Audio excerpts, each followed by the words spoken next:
Hello, my beautiful blossoms, blooms, and buds. I'm Rosebud Reads, and welcome to my book garden. Welcome also to the second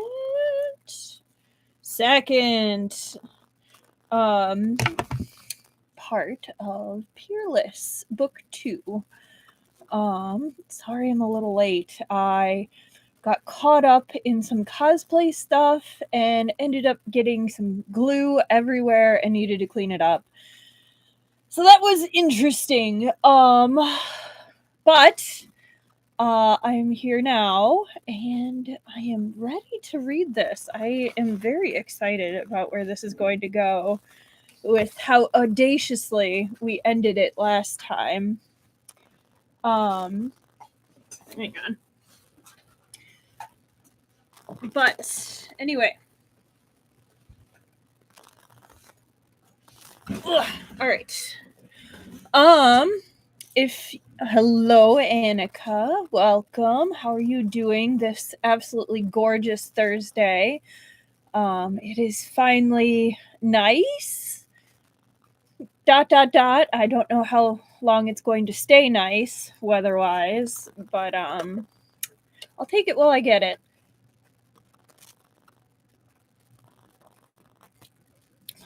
So this has been the longest in office week ever.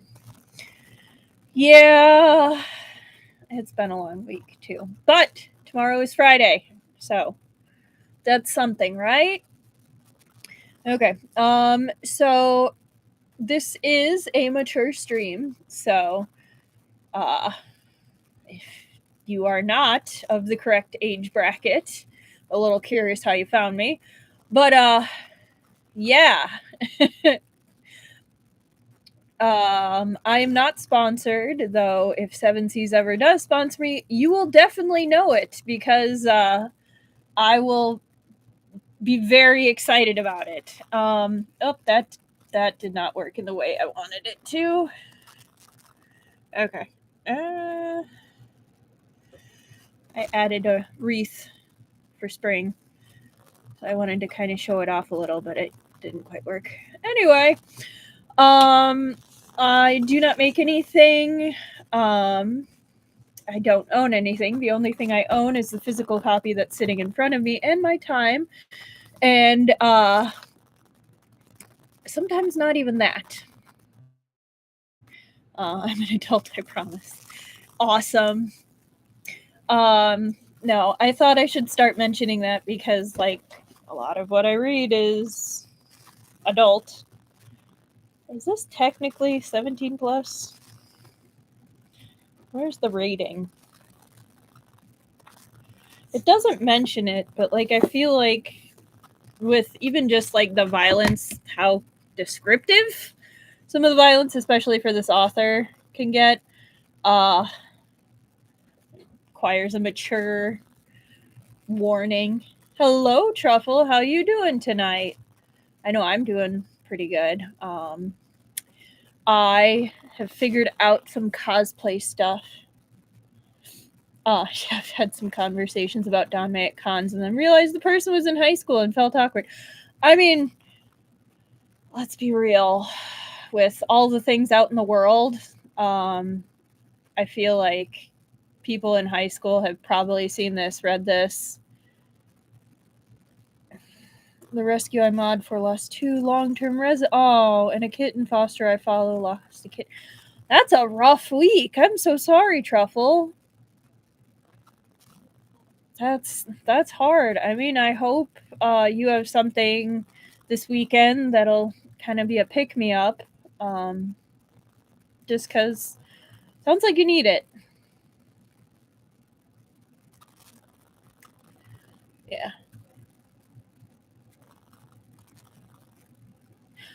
Fair point. I read similar stuff in high school. I just don't want to be the adult encouraging it.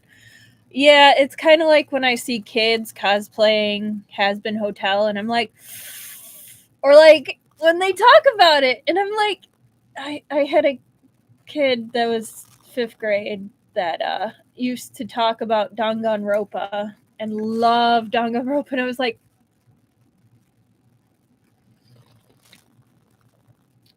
And then they got really into the Amazing Digital Circus. Yeah. No, it's hard. Yeah. I mean, it's something to feel sad about. No worries. I feel like I'm forgetting something. Oh yes, I am not a fluent speaker, so there might be some language funkiness. I am very much open to pronunciation help. So if you know how to say things, or if I'm egregiously uh, butchering something, just go ahead and shoot me a comment in the book garden, and I will happily respond. Speaking of the book garden, I love hearing from all of you. So feel free to comment. I will be making comments throughout. I will be talking to the book, I'll be talking to myself, and I will be talking to all of the lovely people here. So feel free. Worried about giving them my old graphic novels because some of those romances were questionable. Real hysteria to grade school, and I would be weirded out if my nibbles read it as well. Yeah, there's some stuff that I've read where I'm like, oh, that explains a lot. Oh, yeah. Yeah. Kind of forgot about that one. She did have a crush on her teacher, that's right.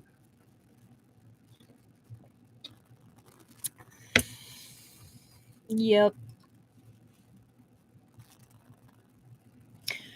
I'm trying to think if there's anything else. I know I was excited because I've been working out my cosplay lineup, and I finally looked at the schedule a little bit more for C2E2. Really? Was it? It's been a long time for Cardcaptor Sakura. Oh boy. Oh boy. That's wild. I don't remember that at all. Like, I remember that she had a crush on the teacher. I guess I forgot that the teacher reciprocated. Oh wait, was that the aquarium one? They go on a date to the aquarium, or am I mixing stuff up? Oh. Oh man. Oh, Cardcaptor Sakura. I mean, not Sakura, but yeah. You.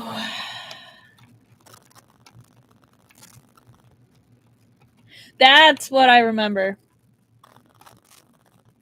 Yeah, to be fair, as an Air Hut and Scumvillain fan, I mean, yeah.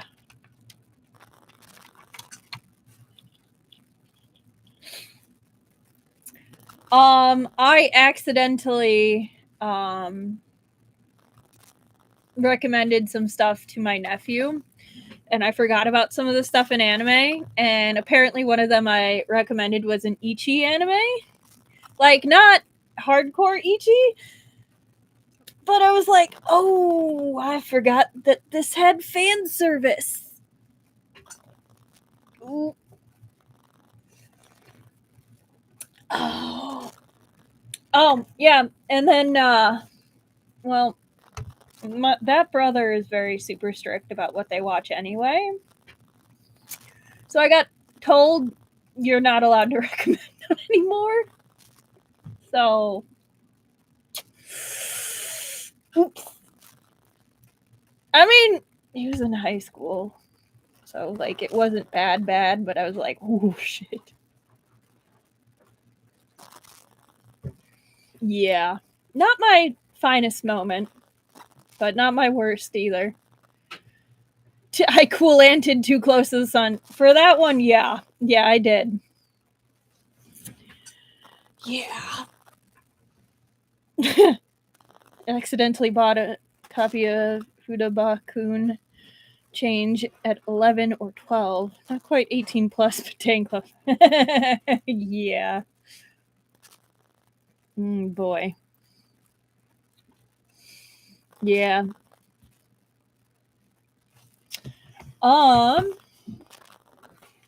So, the con. I'm super excited. It starts next week, Friday through Sunday. And I have finally figured out the lineup and have started like gathering items since I'm going to be staying with a friend. So I need to make sure I actually have everything with me and not just be like, oh, where's this? So there's late night things. So we will actually be doing costume changes, which will be interesting. But during Friday, during the day, it'll be Liu, which will be very fun. And then at night, there's an emo social club. So I will be doing choso, like emo choso, which I meant to kind of work out a little bit of the makeup today and hairstyle because I'm going to give my hair a break and I'll just use my hair. But it doesn't go too crazy late. I think it goes to like 10:30 or like 11. So it's nothing crazy. And then Saturday, I will be doing Yenwushi, Choso, Jujutsu Kaiso. So I have a Chilin, or Kairin, depending on what region you're talking about. So it's basically the Asian form of the unicorn, but more badass. I have this one's really hard to show. But I actually have a nine-tailed fox, or but the cool thing about that one is it's actually Weiwuxian, because that I also have Eizao Shoto, which was my COVID tattoo, but continuing on with the con, that's actually what I'm going to be doing at that dance at night, and then doing a chill version of him during the day on Sunday. Thank you. No, I had the same tattoo artist for both of those, as well as this one over here. She's amazing, and I love her, and she's also just a cool person. So yeah. No, she's so cool. Thank you. I mean, I have lots of others, but those are the ones that are like vaguely easy to show.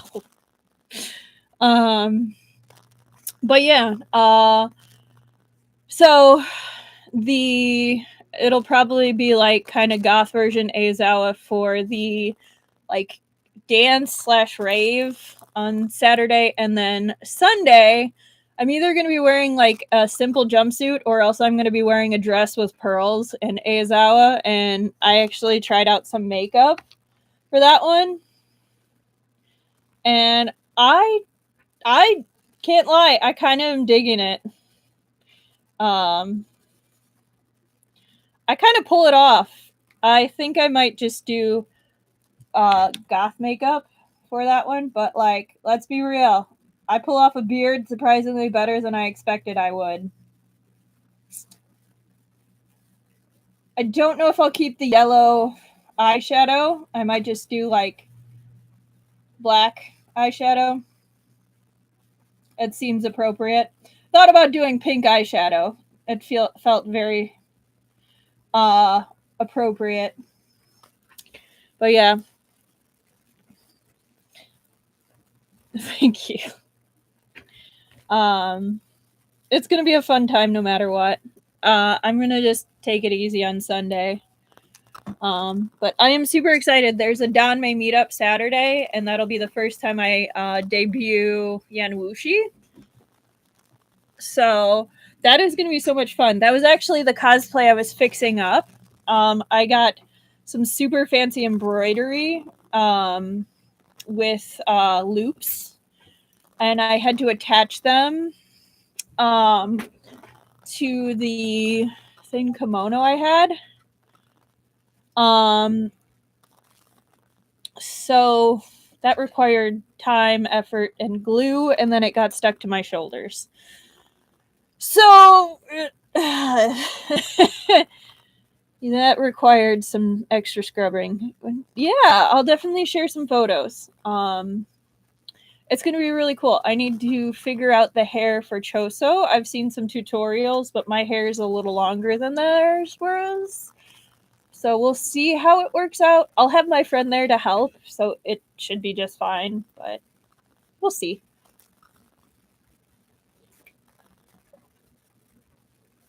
Yep. All right. Let me double check what our chapters are going to be for today.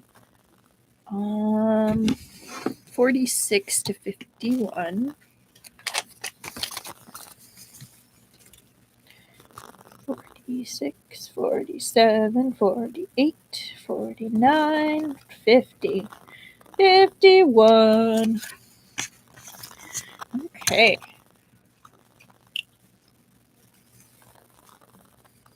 But yeah. Also, welcome, Sai Guy. Oh, that'll be so cool. That'll be a nice pick me up. Truffle. That'll be good after the rough week. Good. You're gonna have to share some pictures. That sounds so cool. Let's go ahead and get started. I don't really think I have anything else to add. I might share some of the attempts of cosplay stuff on the posts, so keep an eye out. But I have some time this coming week to like really fine tune everything, and it should be dry by then. So I would probably do a mock-up of the Yanwushi. I need to find my steamer and steam everything because the base layers have gotten kind of wrinkled and everything. But I got time. All right, so we are starting about 17:30. Okay. Might get lucky and see a woodcock again, but I hope for that every year, and it's only happened once. Maybe this will be your year then. You're due for it. All right, so last time we had our group kind of in some trouble because they were being accused of murdering the guide that kind of was trying to trick them into going into one of the kind of shadier inns that was owned by the retired thief. That's basically the mob boss of the city. And they called him out on it and basically were like, you're going to take us to a better inn. So help me. And he did under threat and said, hey, this is a cursed inn. Horrible things happen here. And to the people that stay here, misfortune follows them. So that night, he ends up dead in a building with someone from, oh goodness. Which people? Basically ends up in one of the mob bosses' money inns or resell shop. Gosh. Okay, hang on. Xing Mao's subordinate. So it was one of his shops, basically. And there's the dispute between Xing Mao and Duan Chi Hu. It was a pawn shop. Yes, pawn shop. I could not think of the name. Thank you. So basically they're being accused of it, and both sides of the two main powers are fighting with the actual appointed authority of the city, Gao Yi, He was a county magistrate, but he doesn't really have power. It was middling at best, while the other two had operated in the city for decades. Their influence was immense. So they were accused of that. They're pretending to be the nephew of the king of Kucha. But that didn't really help much. It kind of worked a little bit. So then they're like, hey, let's examine the body. And they come out with, hey, this was actually a premeditated murder. The guy was dead before he died in the fire because he didn't inhale ash. So they were basically told, stay in the city, don't go anywhere. We're going to figure this out. They also found out that there was an official. They took a shortcut through a narrow alley just wide enough for two people to walk abreast. This seemingly minor decision led to an unexpected encounter. Up ahead, a white silhouette glided towards them with great haste, about to turn the corner into the alley. Who else could it be but their old acquaintance, Yu Xiu? But this time he wasn't alone. Another figure walked beside him. They were about to come face to face. It was too late to retreat, and with Yu Xiu's sharp eyesight, who knew what suspicious details he might spot in their disguises? Feng Xiao did nothing by halves. Without a moment's hesitation, he wrenched his collar open and yanked Chubuchu hard against him, panting delicately.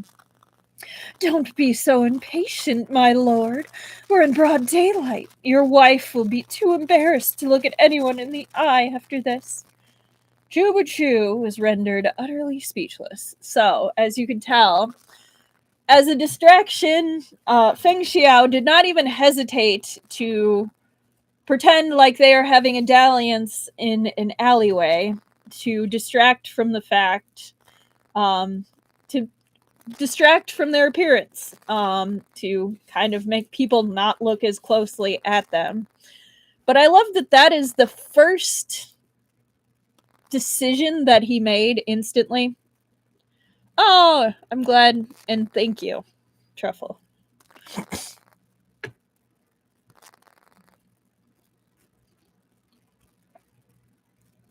It's pretty fun, Annika.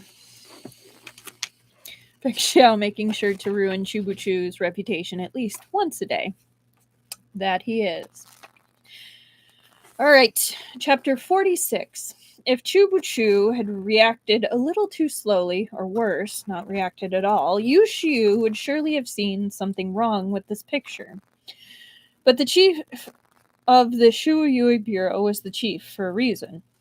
Regardless of what curses he was hurling at Feng Xiao in his mind, the moment Feng Xiao pulled Chubuchu's hand towards his body, Chubuchu grabbed Feng Xiao's wrist and pinned it to the wall. His other hand came up to seize Feng Xiao's chin as he pretended to kiss him. All the hair on Feng Xiao's body stood on end, not due to Chubuchu's bold action, but the touch of his hands. Ah, yes. They were just touching corpses not too long ago, and they haven't washed their hands yet. And Feng Xiao, I feel he's very aware of cleanliness. I don't want to call him a clean freak because I feel like that's slightly offensive. But yeah, he's a little bit of a germaphobe, or appears to be a little bit of a germaphobe. Yeah. Chubuchu had just examined a corpse. He'd even pried open the man's mouth. And afterwards, he'd washed only once with soap.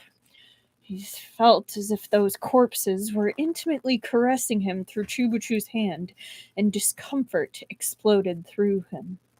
Yet Chubuchu seemed to think this was still insufficient. He released Feng Xiao's wrist and brought his hand to the small of his back, palm trailing downward. That's more than enough! Feng Xiao squeezed each word through gritted teeth.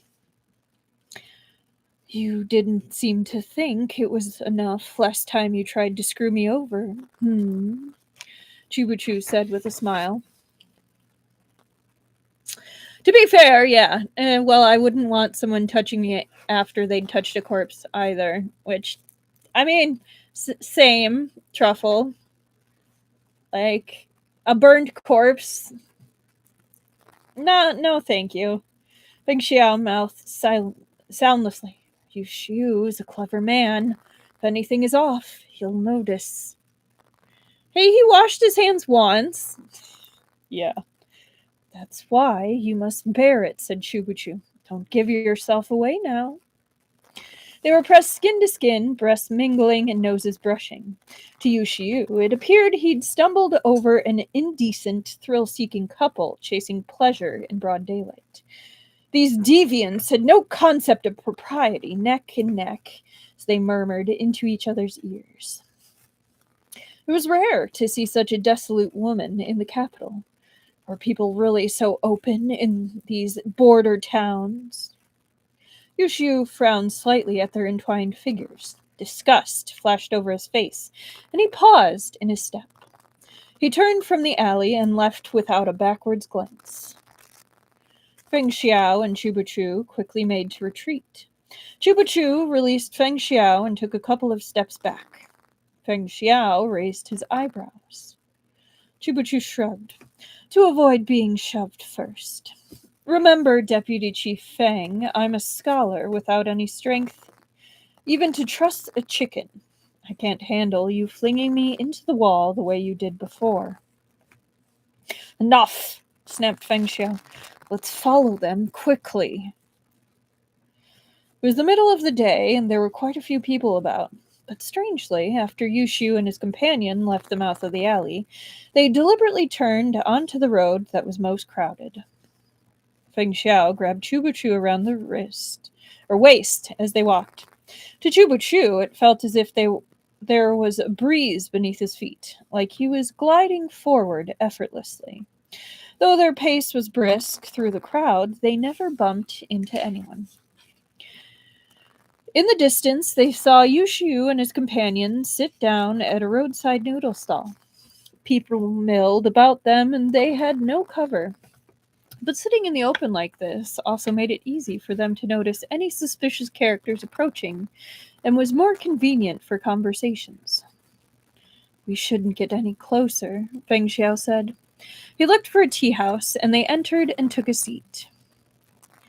They were separated from Yushu by 3 or 4 stalls. It was a safe enough distance, but even Feng Xiao's excellent hearing couldn't catch what they were saying. Are Yushu's martial arts superior to yours? Chubuchu asked curiously. About the same. Feng Xiao pulled out a teacup and set it on the table, then ordered a pot of tea. Yet rather than drinking the tea, he began rinsing the cups. He poured tea into one cup and then rinsed another with it. He poured the tea out, refilled the cup, and started rinsing all over again. After repeating the process 5 times, he stopped, brows knitted in disdain. Right now, we're aware of Yu Xiu, but Yu Xiu isn't aware of us. This is an advantage. Before we figure out what he's doing here, we shouldn't let him catch us. Stop staring. A master's senses are strong. He might notice. Chubuchu looked away. I'm watching their mouths. Their mouths? Asked Feng Xiao. He instantly understood. Lip reading? Mm-hmm.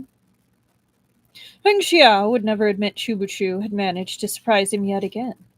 Well, what did they say? The other person's back is to me, and there are too many people in the way. I only caught 2 sentences of what Yushu said. The first was, will Duan Shihu attend the banquet? The second one was, do as we discussed. Feng Xiao glanced in Yushu's direction and saw he was getting up to leave. The monk was quickly swallowed by the crowd, his destination unknown. What do you think? Asked Feng Xiao. First, Chubuchu said, I'm guessing Yushu and Duan Shihu know each other, but Duan Shihu doesn't know Yushu's here in Xiaomo. Second, their plans will harm Duan Shihu in some way. Feng Xiao pondered this. Yu Shiu is a mysterious character. How can the Prince of Jin have any connection with a bandit leader thousands of miles away? Chubuchu correctly read this as an offer to exchange information. The Shuoyue Bureau only knows that he was a disciple of Tian Tai sect in Jiangnan before he started working for the Prince of Jin. It should be impossible to achieve his level of martial arts at such a young age without devoting years to arduous training within his sect. On the other hand, Duan Shihu's activities have always been constrained to the western border. He's never been to Jiangnan. Logically, they shouldn't share any connection. One doesn't have to stay within their sect at all times, even if they're training arduously, said Feng Xiao. Look at me, someone born with outstanding talent who can achieve what others could merely dream, even at a young age. We exist too, you know. Chubuchu patted himself, then ducked his head and looked around as if he'd dropped something. Did you see it? See what? My respect for you. Where did it go? Feng Xiao was silent. After drawing a little blood, Chubuchu's mood was buoyant. Let's not delve into possible grudges between Yushiu and Duan Shihu.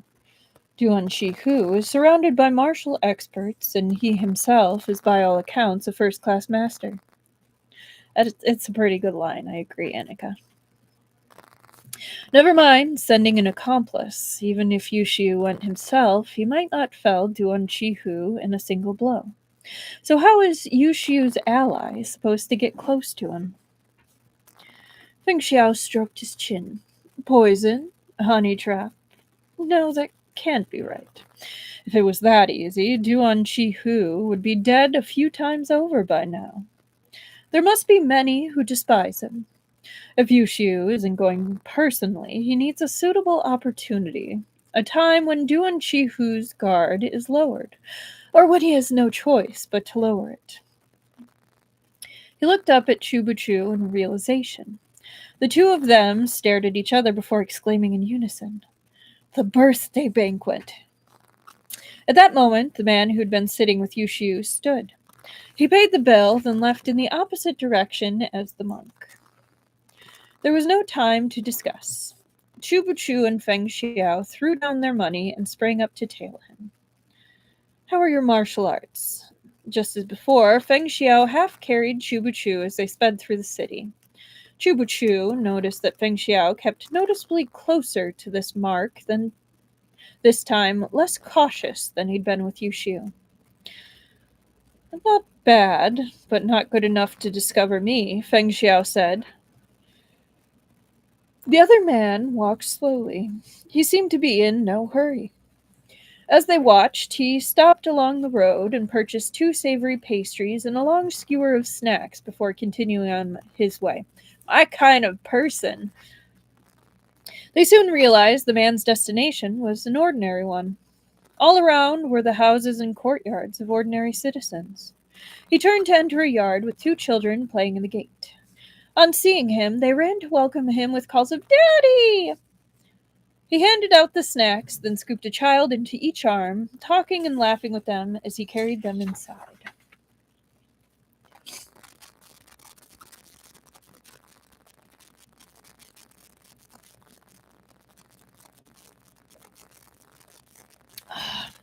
Sorry about the banging in the background. We're doing laundry, and it sounds like it's a little unbalanced. Ay, ay, ay. Okay. Feng Xiao and Chubuchu let the trail end there. They agreed to split up, each going their separate ways, to the bases of the Jijian Bureau and Shuoyue Bureau to look into the man's backgrounds. Yeah, I'm sorry. I can close the door. Hang on. 1 second.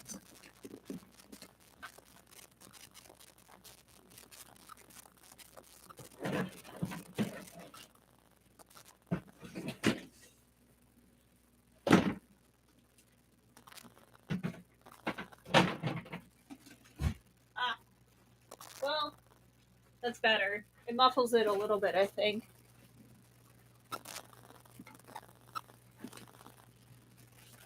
I hope that's a little better.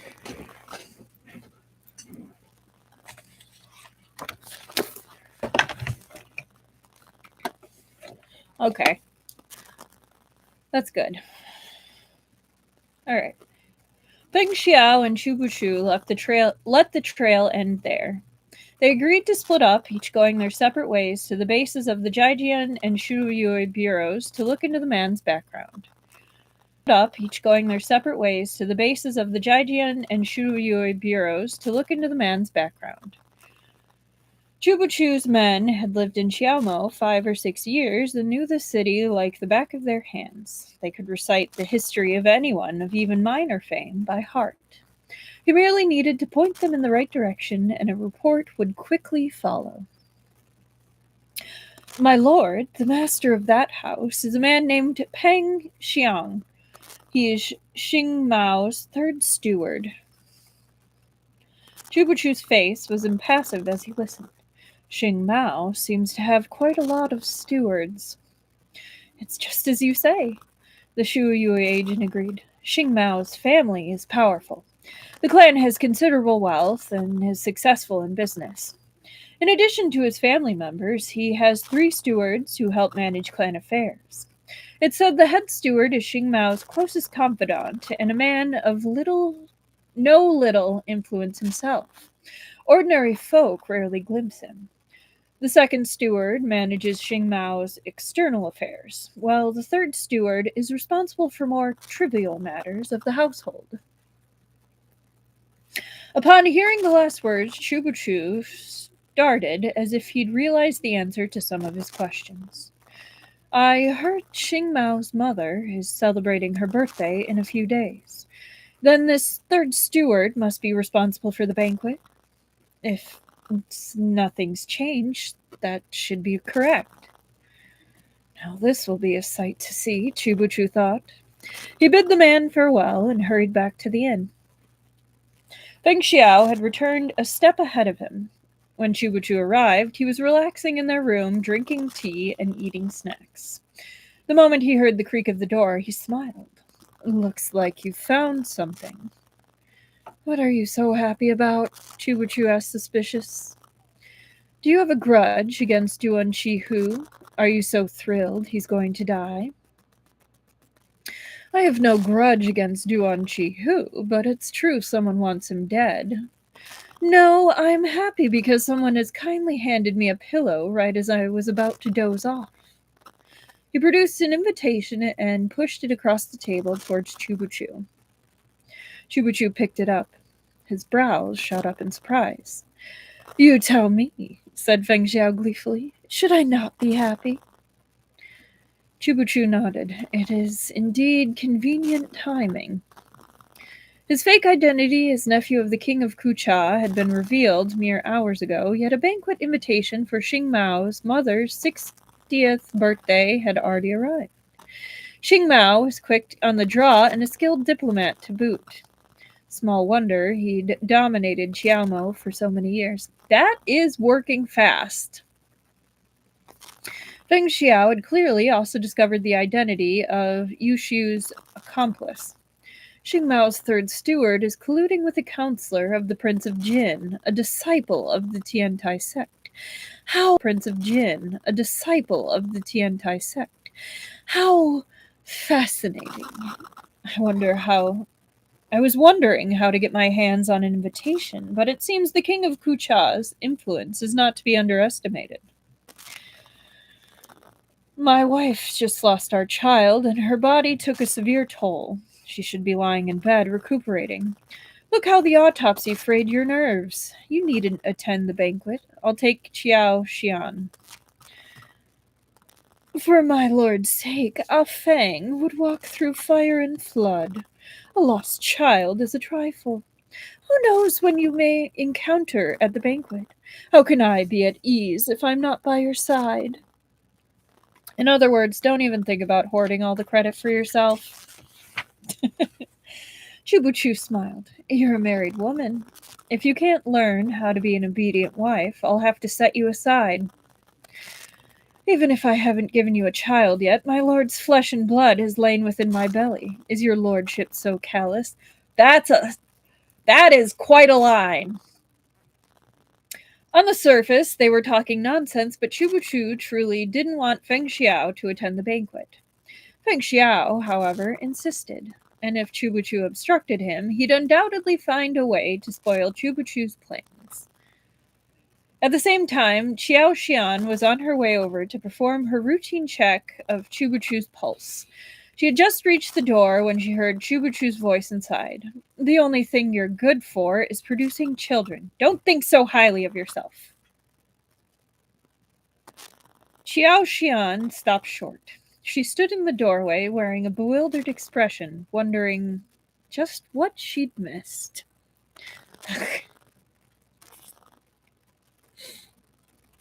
Oh boy.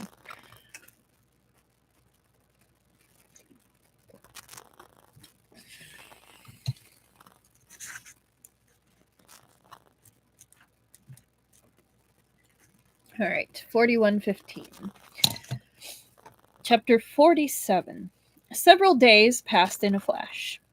For all their intelligence gathering, Chubuchu and Feng Xiao had no first-hand experience with the two major powers in Xiaomo. Only now did they come to understand the true influence of local kingpin Xing Mao.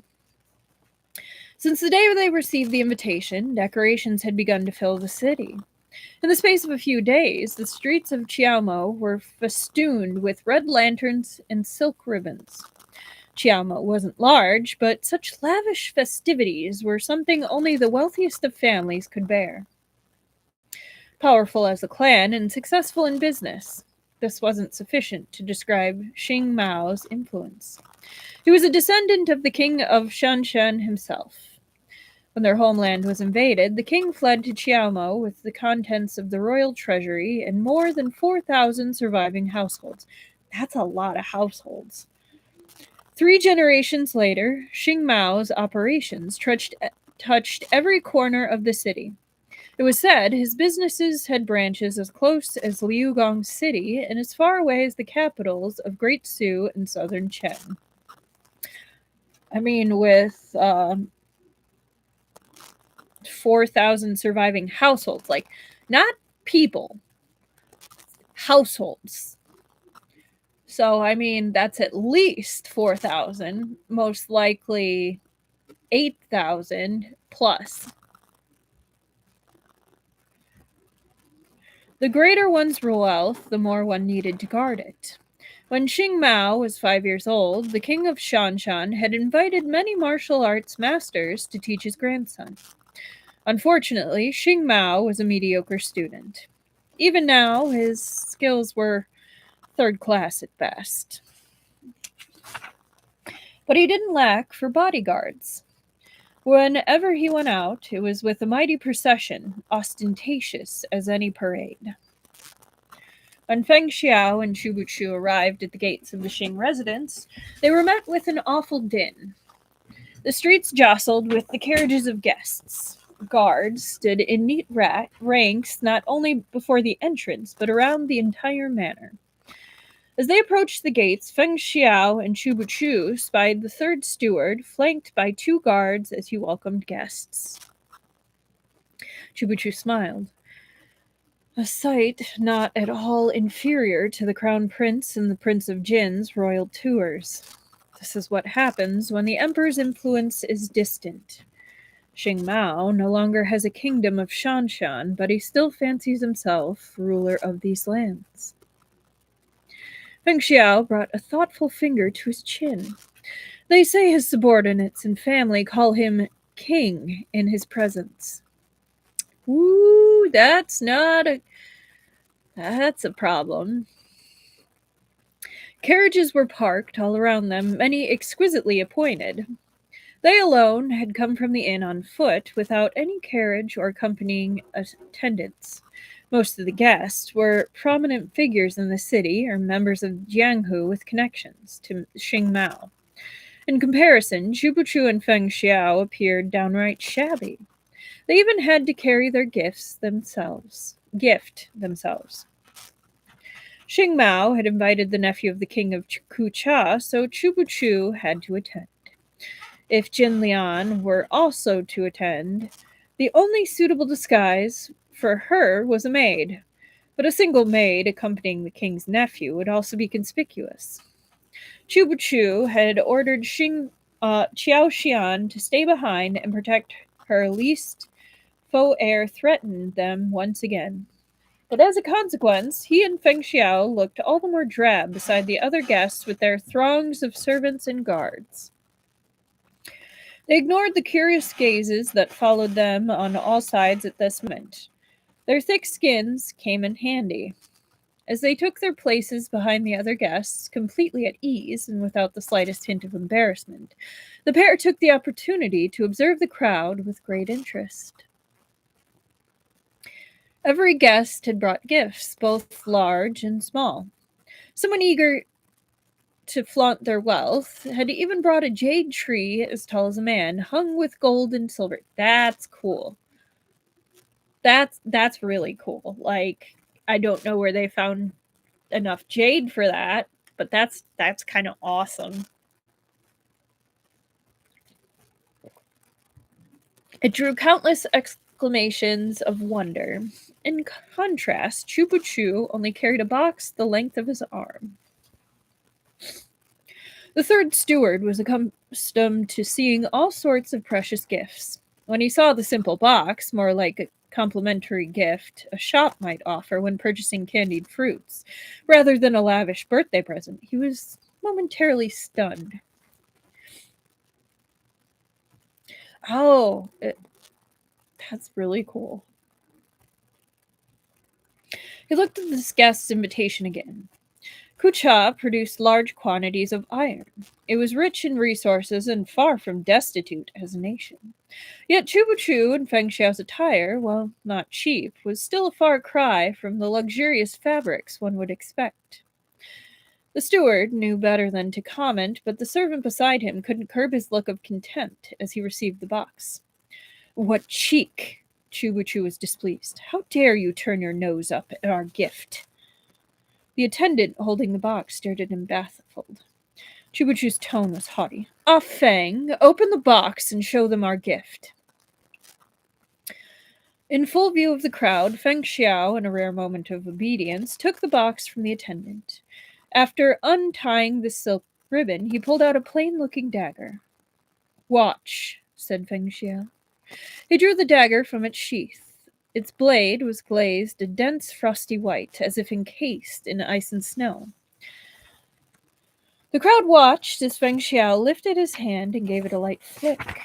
The attendant, who'd taken the box, was still waiting for something to happen when his clothes suddenly fell away, leaving him naked as the day he was born.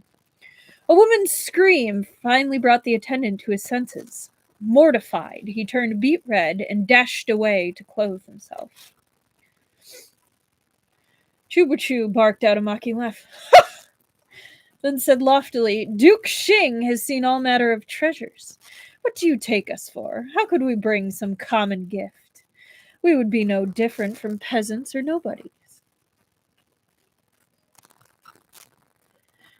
In Husky and White Cat, Mo Ran attends a theater performance about two rich men who get the emperor even more ostentatious gifts. They have a magical dagger that apparently, I'm guessing, slices off someone's clothes. They just mega depants a attendant because he was snubbing them a little bit. After witnessing the sharpness of the dagger, the crowd marveled. It seemed Kucha's reputation was well deserved. No one dared look down on Chubuchu. So it was showing how sharp the dagger was. The third steward, recalling his duty, quickly took the dagger with both hands and handed it to an attendant at his side with great care. He smiled. I can only apologize for my subordinate's rudeness towards Shang Longjun. Your lordship, I beg you to forgive us, if only for the sake of my master's banquet today. Please come in. Your seats are prepared. This way, please. More Kung Fu Hustle shenanigans. Yes, yes. All the guests before them had been let in by attendants. Only Chu and Feng Xiao were granted the third steward's personal attention. The grandeur of the Xing residence went without saying. Thanks to the large number of attendees this year, it was impossible to fit all the guests inside the main hall. To accommodate everyone, they had spread the banquet over both the inside and the outside. Only a small number of tables, meant for Xing Mao's most valued guests, were placed within the hall. The courtyard outside seated many more, and it was here that most of the guests were directed. Even with the third steward guiding them, Chu and Feng Xiao didn't qualify for the interior seats. The steward led them to one of the tables in the courtyard closest to the entrance of the hall. It was probably an excellent seat. Chu knew initial arrangements would have placed them even further back. It was only thanks to their little altercation at the gate that the steward made this last-minute change. He peered inside. In addition to the 2 seats for the hosts at the front, there were 4 more on either side, a total of 8 distinguished guests. One of them must be Duan Chi-hu. Chu made a face. What's this? A relative of the Kuchenin royal family doesn't merit a seat inside. The third steward's smile was fixed on his face. He cupped his hands politely. I beg your lordship's understanding. Those 8 seats are for my lord's dearest friends of many years. They are not assigned based on rank or status. The distinguished guests in the courtyard include such eminent personages as the leader of Chiang-hai sect, juniors from the Wei family of Guanzhong, and the young master of the Xianlin sect, among others. Their seats are all set far behind yours. Chu waved his hand with fake impatience. Enough. The madam of the family is celebrating her 60th birthday. I have no interest in starting petty squabbles. The third steward smiled wider. Your lordship is truly a magnanimous man. He still had many guests to receive, so with an apology, he left. Feng Xiao sat beside Chu, plucked a grape from the platter on the table, and tossed it in his mouth. He peered around curiously. The guests took their seats, one after the other. It's the Wei family again. Hope some of them learned some manners. Well, we'll see. The guests took their seats, one after the other. 4 of the 8 seats in the inner hall were filled. Feng Xiao didn't recognize any of the occupants, but he heard Chu say, in the inner hall, that looks like Wei Huofeng from the Wei family of Guanzhong. I don't recognize anyone else. They're probably not from the Jianghu. Xing Mao will definitely place Duan Chi-hu's seat just below his own as a show of respect, said Feng Xiao. We're too far away here. It's inconvenient if we need to make any move. We'll have to play it by ear then, said Chu. By the way, where did you find such an incredibly sharp dagger? Feng Xiao finished his grapes, then skewered a piece of honey melon with a silver fork and popped it in his mouth. He smiled. I infused it with my own internal energy. It's more than sharp. Using it to split a mountain wouldn't be out of the question. But when you drew the dagger, weren't there wisps of white around it? Chu asked suspiciously. Meng Xi chuckled. I placed the dagger in the snow for a few days, then used my own internal energy to awaken the frost on it. Wouldn't that create your white vapor? I bought that thing at a weapon shop on the east side of Chiamo. Mere 300 coppers, and we get to sample these wonderful delicacies. Well worth the price, if you ask me. Chu was speechless a moment. Is the Jijian Bureau so impoverished you can't even procure a decent gift? I traveled thousands of miles to this border city for an investigation, Feng Xiao said with complete conviction. You think that doesn't require money? Border cities are dry and dusty. Without my flower dew and smoothing oil, how can my hair and skin maintain their splendor? Your Qiao Xian is so stingy. Ask her to buy some hair oil, and it's like I'm killing her. My venerable self has had no choice but to spend from my own pocket. What could Chubuchu say? If Feng Xiao had pretended to pout like a maiden, Chubuchu could have at least fired back a sarcastic remark or two. But right then, Feng Xiao wasn't putting on an act. He was utterly uncompromising, utterly imperious. Chubuchu imagined Feng Xiao sitting in their room at the inn, feet planted wide like a mighty general, shaving his stubble and combing oil through his precious hair. He couldn't stop his mouth from twitching. He's broke because he spent it all on skin and hair care. Yeah, I'd believe it. Men need to groom themselves too. Don't think they don't. Feng Xiao was warming to his lecture. When someone's face is as peerless as mine, how can they honor the favor the heavens bestowed upon them if they don't cherish it? Your looks are a far sight below this venerable one, but you're still a handsome man. Ah, alas, your body is sickly and will age faster than most. If you don't take care, I fear in another few years.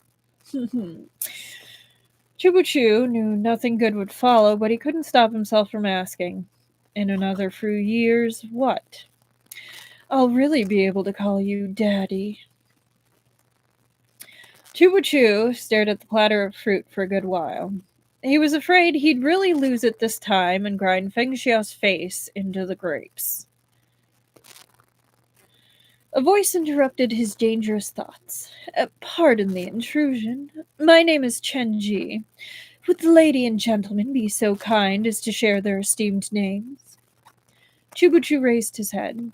The young man, Chen Ji, had taken a seat beside Feng Xiao. His words were clearly directed at the lady. Chubuchu was an afterthought.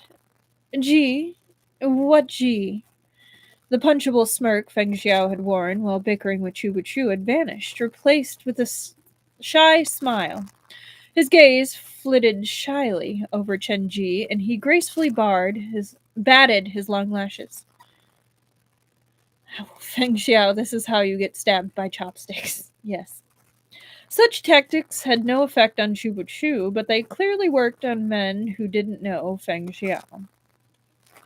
At the very least, Chen Ji was immediately affected. His gaze seemed to sparkle as he looked at Feng Xiao. Ji, composed of the characters Yu and Qi, as when the sky clears after rain. Chen Ji, Chubuchu put the name with the person. A moment later, he recalled the man's background. The young master of the Xianlin sect of Guanzhong.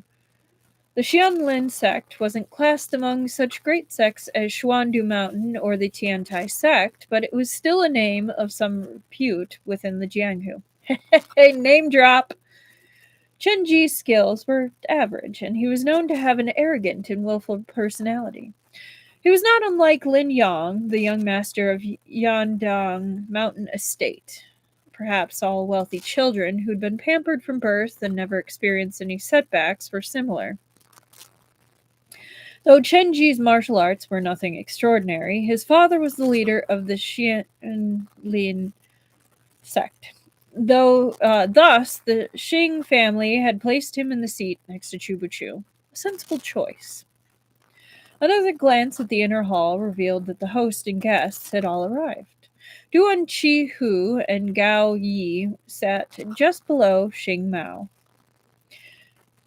on his left and right respectively. Next to Xing Mao was an older matron, presumably Xing Mao's mother, the guest of honor. Chubuchu had been contemplating how to get closer to Duan Qi Hu all this time. With the appearance of Chen Ji, a plan had suddenly presented itself. Feng Xiao seemed to have read his mind. He flashed a smirk and winked at Chubuchu, then shoved the fruit platter across the table. This man thrived on chaos. Chubuchu rolled his eyes. Then he picked up the fruit platter and threw it to the ground with a great crash. And all of a sudden in my head, the song Let's Start a Riot started playing.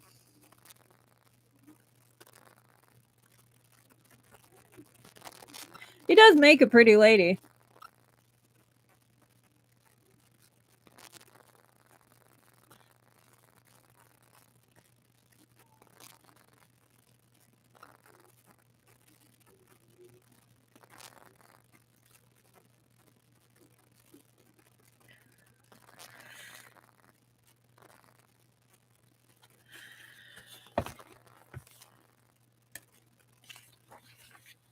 Yeah.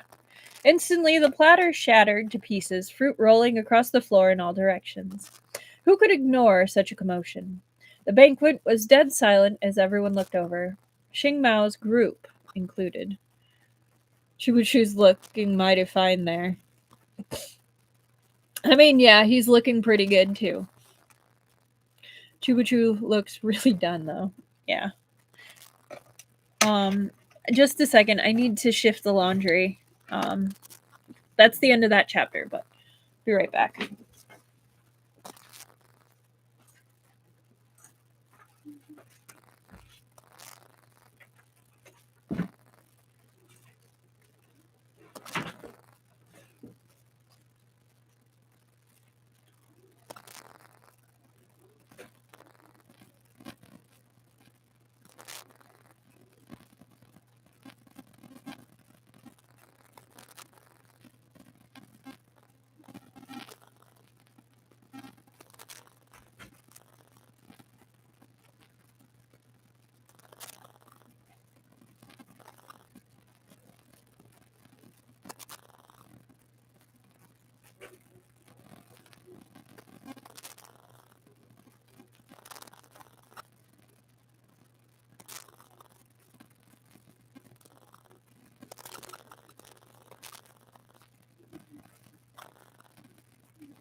Okay.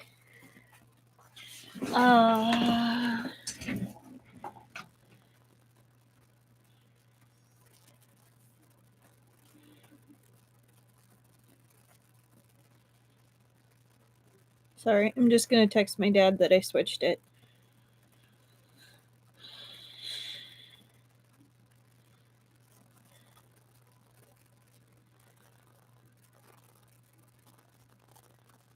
Okay. Sorry about that. Okay. Okay. Chapter 48.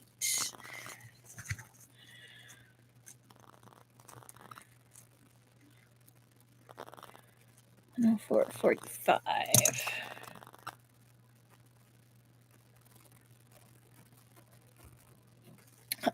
How's the stream looking, by the way? Does it sound better with the door closed? Okay. Chapter 48. Breaking the platter was only the first step. Chubuchu leapt to his feet and pointed at Chenji. Do you have any idea who I am? I'm the nephew of the king of Kucha. How dare you disrespect my wife, lusting after her right before my eyes? Today is the birthday of Duke Xing's mother, to which I was honored to be invited. I sincerely desired to congratulate Patriarch Xing, but instead I've encountered a shameless scoundrel under his roof. If this were Kucha, I would have had you flogged to death. He made the entire speech in one breath, leaving no one time to react. Chen Ji was momentarily stupefied. All I did was ask for her name? I haven't even touched her. How am I disrespecting her? There's no pushover, but Chubuchu's attack was too sudden. Oh, hello, Whisper Lady. We've only gone through 2 chapters so far. We literally just started the 3rd. So they are now at the banquet, and Chubuchu has thrown down a dish of fruit and is berating Chenji. So yeah. The alleyway was solved. They found out that Yushu met up with the 3rd steward of Chuhi.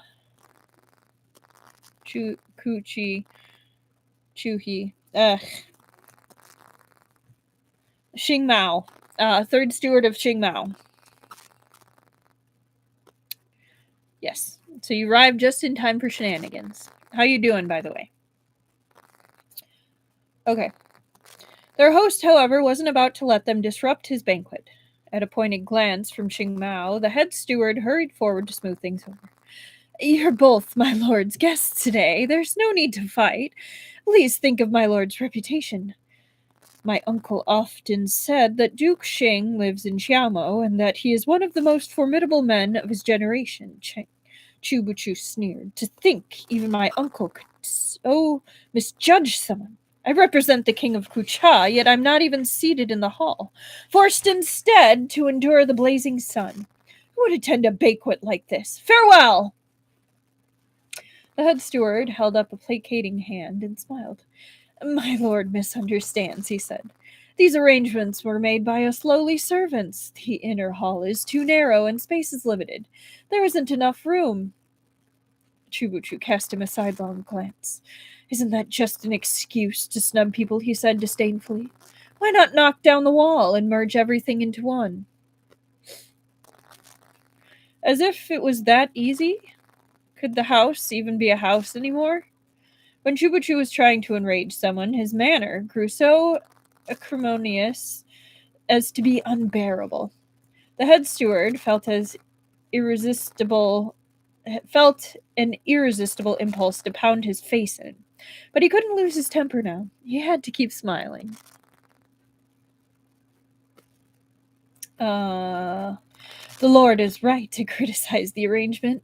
This lowly one didn't take this into consideration. I invite the honorable couple to sit in the main hall. I shall prepare 2 seats at once. That will be an injustice to service workers right there. Because the poor guy is just doing his job. Alright, so we have 5, 10, 15, 16, 17, 18. 18 injustices to service workers, 1 justice to service worker, 2 injustices to animals, 3 injustices to innocents, and 8 injustices to Peijing Z alone. Yes. He waved his hand for an attendant who immediately came to place the seats. The head steward ushered Chubuchu and Feng Xiao inside. Xingmao rose and personally walked to the center of the hall to welcome them. I offer both of you my sincere apologies for our lack of manners. Please, drink up. Chubuchu's goal from the beginning had been to infiltrate the inner hall. Now he looked towards Duan Chihu and said loudly, I've heard there are 2 great men in the city of Qiaomo. One is Duke Xing, the other Duke Duan.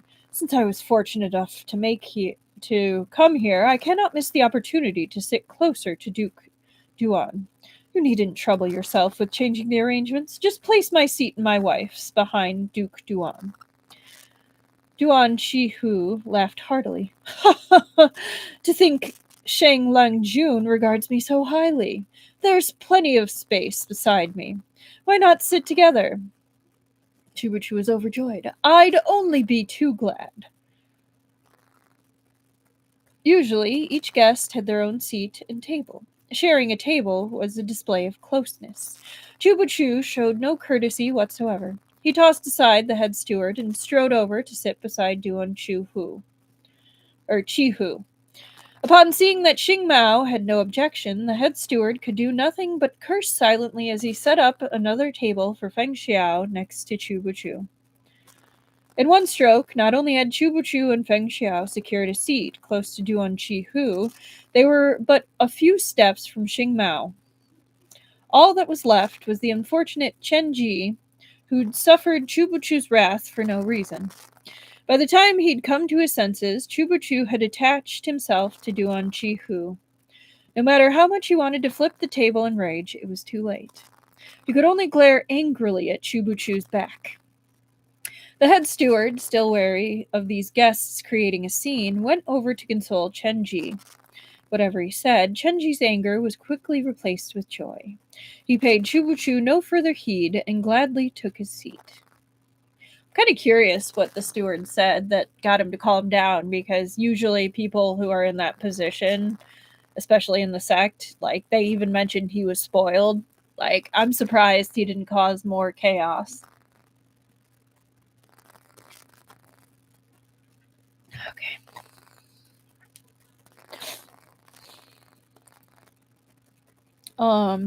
The disturbance was thus settled. The head steward breathed a sigh of relief and silently grumbled to himself. The third steward had arranged today's banquet. This kind of task should have fallen to him, yet he disappeared to who knew where. I traveled to Kucha a few years back and had the honor to meet His Majesty. Tell me, how does he fare? Yuan Chihu asked. My uncle has no issues eating or sleeping. He can draw his bow and shoot eagles on his horse, and off of it, he can fight wolves barehanded. He's always been strong as an ox, but two of his grandsons recently passed from illness and broke his heart. He refused even his favorite dances and music. If not for that, he would have been the one to come to the Central Plains. Since Shubuchu was pretending to be the nephew of the king of Kucha, he had done his homework in advance. Otherwise, he might have fooled Gao Yi, but he would have never deceived wily old foxes like Xing Mao and Duan Chi Hu. The king of Kucha really did have a nephew named Shang Jing. Because of his poor health, he'd removed to a villa outside the city at a young age and was rarely seen. For every dozen words Chubuchu spoke, at least 7 or 8 were true. It was easy to trust him. Moreover, Duan Chi Hu and Xing Mao had both heard of the early deaths of the royal grandsons. After hearing Chubuchu mention it too, they put aside any doubts about his identity. Duan Chi Hu nodded and sighed. Send the king my condolences and tell him this. Please be at peace. I bet he was offered a new sword or something shiny. I could see that. Yeah, I could definitely see that. Xing Mao clapped his hands. The dishes, ready and waiting for his command, appeared in a steady stream. Jars of wine were brought up one by one, the seals cracked open before the guests. Their fragrance rose into the air. One sniff told Xing Mao's guests it was a good aged vintage. Even those familiar with fine wines across the land couldn't help their mouths watering in anticipation. Beautiful maids stepped up to pour wine for the guests, and everyone raised their cups to congratulate the madam on her birthday. Xing Mao drank the toast and knelt before his mother, thanking her for raising him. Duan Chi Hu had come in a show of goodwill today and afforded his host every courtesy. When a maid bent to pour his wine, he too raised his cup and said magnanimously, May your fortune be as vast as the East Sea, your time as enduring as the southern mountains. Just as he was about to tip his head back and drink, Chubuchu cried, Wait, Duke Duan, he smiled. Why is Duke Duan's wine jar different from mine? Is it because Duke Duan is a powerful man in Jiamo that the host's family offered him different treatment? It was possible to argue that Chubuchu's outburst when he saw a man flirting with his wife outside was reasonable, but now he was making different trouble for the sake of it. And when Chubuchu exerted his troublemaking ability to the fullest, it was enough to drive anyone mad. The head steward, for example, was beyond irritated with him. Xing Jun has misunderstood, he snapped. There is deep significance to our wine jars. We have 4 kinds: plum blossom, orchid, bamboo, and chrysanthemum, which we store in our cellars in the spring, summer, autumn, and winter. Each of these wines has a distinct flavor, but they're equally precious and unique to our estate. As you finish your jar, you may, of course, taste one of the others. There's no need to work yourself up over it. Professional nuisance, Chubuchu pretended not to see the irritated twist to the head steward's smile. He pointed to the cup in Duan Chihu's hand. Duke Duan's wine must taste especially extraordinary. I wish to switch cups with Duke Duan. Duan Chihu laughed and handed over his cup. Not a problem at all. I'll give you this cup and someone can fetch me another. Xing Mao furrowed his brow, displeasure simmering in him. But in the end, he said nothing. Chubuchu had dared to repeatedly disrupt his mother's birthday banquet, and Xing Mao had 100 ways to make him regret it later. Yeah, I was like, I'd kind of be starting to get irritated too if someone was pulling this shit at my mom's birthday party. Like, I'd be like, you need to calm it down before we have a talk in the back of Denny's.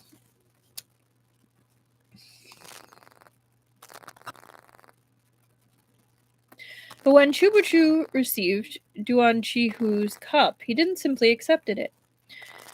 He handed it to the lovely maid who just poured for Duan Chihu. Here, you drink it.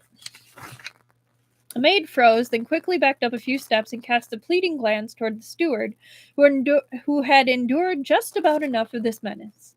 He warned him, still smiling. Shinling Jun, today is my lord's mother's birthday banquet. Please show some restraint. Chubuchu's brows rose in mock surprise. How am I not restrained? Everyone knows Duke Duan and Duke Xing are rivals. Who's to say some scoundrel wouldn't try to sow discord by poisoning Duke Duan, then framing the Xing family? I'm merely taking precautions that will clear Duke Xing of suspicion, aren't I? The steward had reached the end of his rope. He stepped forward and made to grab Chubuchu's shoulder. You little pest! You're not here to attend the banquet. You came to pick a fight. This man was Xing Mao's closest confidant, in addition to being his highest-ranking and most trusted subordinate. He was a strong martial artist. His strike was as swift as lightning. Even if Chubuchu had been trained in martial arts, he might not have been able to dodge. But of course, he didn't know any at all. Yet before the steward could make him scream in pain and scare him out of spewing more nonsense, someone else gripped his hand, arresting his movements with a pinch of a mere forefinger and thumb. The head steward swallowed down agony and looked over his shoulder. Feng Xiao smiled at him shyly. That smile sent a tremor through the head steward's body. He instantly lost any ability to retaliate. Ignoring the head steward, Chubuchu pushed the cup towards the maid. Once you've drunk this cup of wine, I shan't bother you any more, nor cause any further trouble for Duke Xing. The maid looked at the ground, utterly still. By now, Duan Chihu, too, had noticed something was wrong. Xing Mao was furious at the meddling Chubuchu, but what enraged him more was losing face in front of Duan Chihu. The courtyard was festive yet, but guests in the inner hall had stopped drinking to look at the commotion. The atmosphere had turned awkward. He barked out, Since Shang Jun says so, just drink it! Now that Xing Mao had spoken, the maid had no choice but to take the wine from Chubuchu. But it seemed she'd been scared silly. Her hand trembled as she held it, spilling wine everywhere. Chubuchu grabbed her wrist and pressed the cup to her mouth. Don't be afraid, he said gently. It's only a little wine. What are you so scared of? You act like it's poisoned. Just as the wine was about to tip into her mouth, the maid broke free of Chubuchu and turned to pounce on Duan Chihu. Light flashed. A dagger, hidden until now, leapt to her hand. The sharp point headed straight for Duan Chi-Hu's chest. Duan Chi-Hu launched into the air like a great eagle spreading its wings in flight. Not only did he avoid the maid's fatal strike, he kicked her wrist as he landed, turning the dagger away. As she stumbled and fell forward over the low table, the dagger in her own hand pierced her chest and killed her on the spot. Screams split the air. Ah! The once lively banquet was transformed as everyone's faces paled with fear. The guests in the inner hall stood and backed away, one after another. Xing Mao pointed at Chubuchu and Feng Xiao as he raged. "Guards! Seize them!"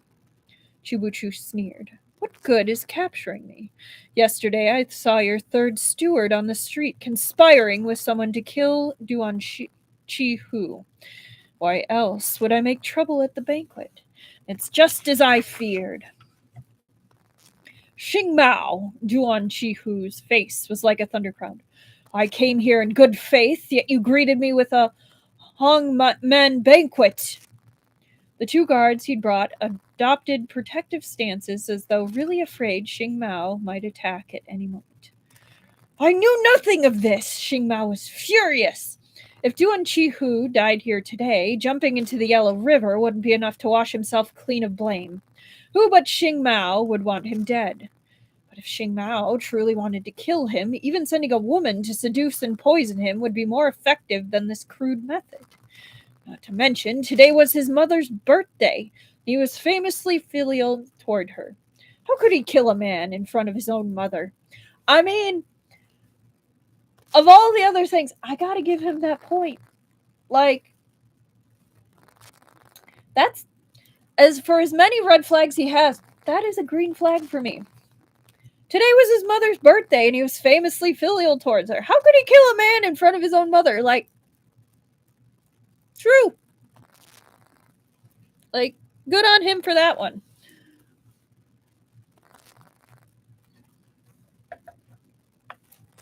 But things had already come to this point. No matter who wanted to kill Duan Chi-Hu, if he died, his influence would be absorbed by Xing Mao. Without their patriarch, the Duan family would be an eagle with broken wings. In fact, perhaps he should finish what someone else had started. Even bad men love their moms, right? As his thoughts turned, the darkness in his eyes deepened like a tempest brewing. Xing Mao's 3 stewards had been with him for many years and were familiar with their master's ways. Feng Xiao had obstructed the head steward, but the second steward was standing by. With a silent wave of his hand, the guards of the Xing residence gathered to surround the inner hall. The instant their master gave the command, they'd rush forward and slay Duan Chi-Hu. No matter how skilled the former bandit was, he couldn't possibly escape this Watergate blockade. Shit, thought Duan Chi-Hu. He'd attended today's banquet because he was sure Xing Mao would never act against him there. Who could have guessed he'd find himself in such dire straits? Whether or not Xing Mao was responsible for the poisoned wine no longer mattered. Duan Chi-Hu, too, could see the murderous intent in Xing Mao's eyes. Was he finally going to his grave, here and now? Still in Feng Xiao's grasp, the head steward finally couldn't take the pain. He shrieked in agony. Ah! Feng Xiao smiled. It seems I've been too rough.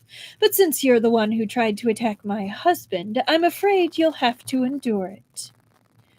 The head steward collapsed to the ground, motionless. Feng Xiao's figure flickered, and the second steward felt the wind rush towards him. His heart thumped as he threw out a strike, meeting the enemy head-on. Their palms slammed against each other. The second steward tasted salty sweetness surging up into his throat. He coughed blood and collapsed backward. In contrast, Feng Xiao was completely unscathed. He turned to Xing Mao.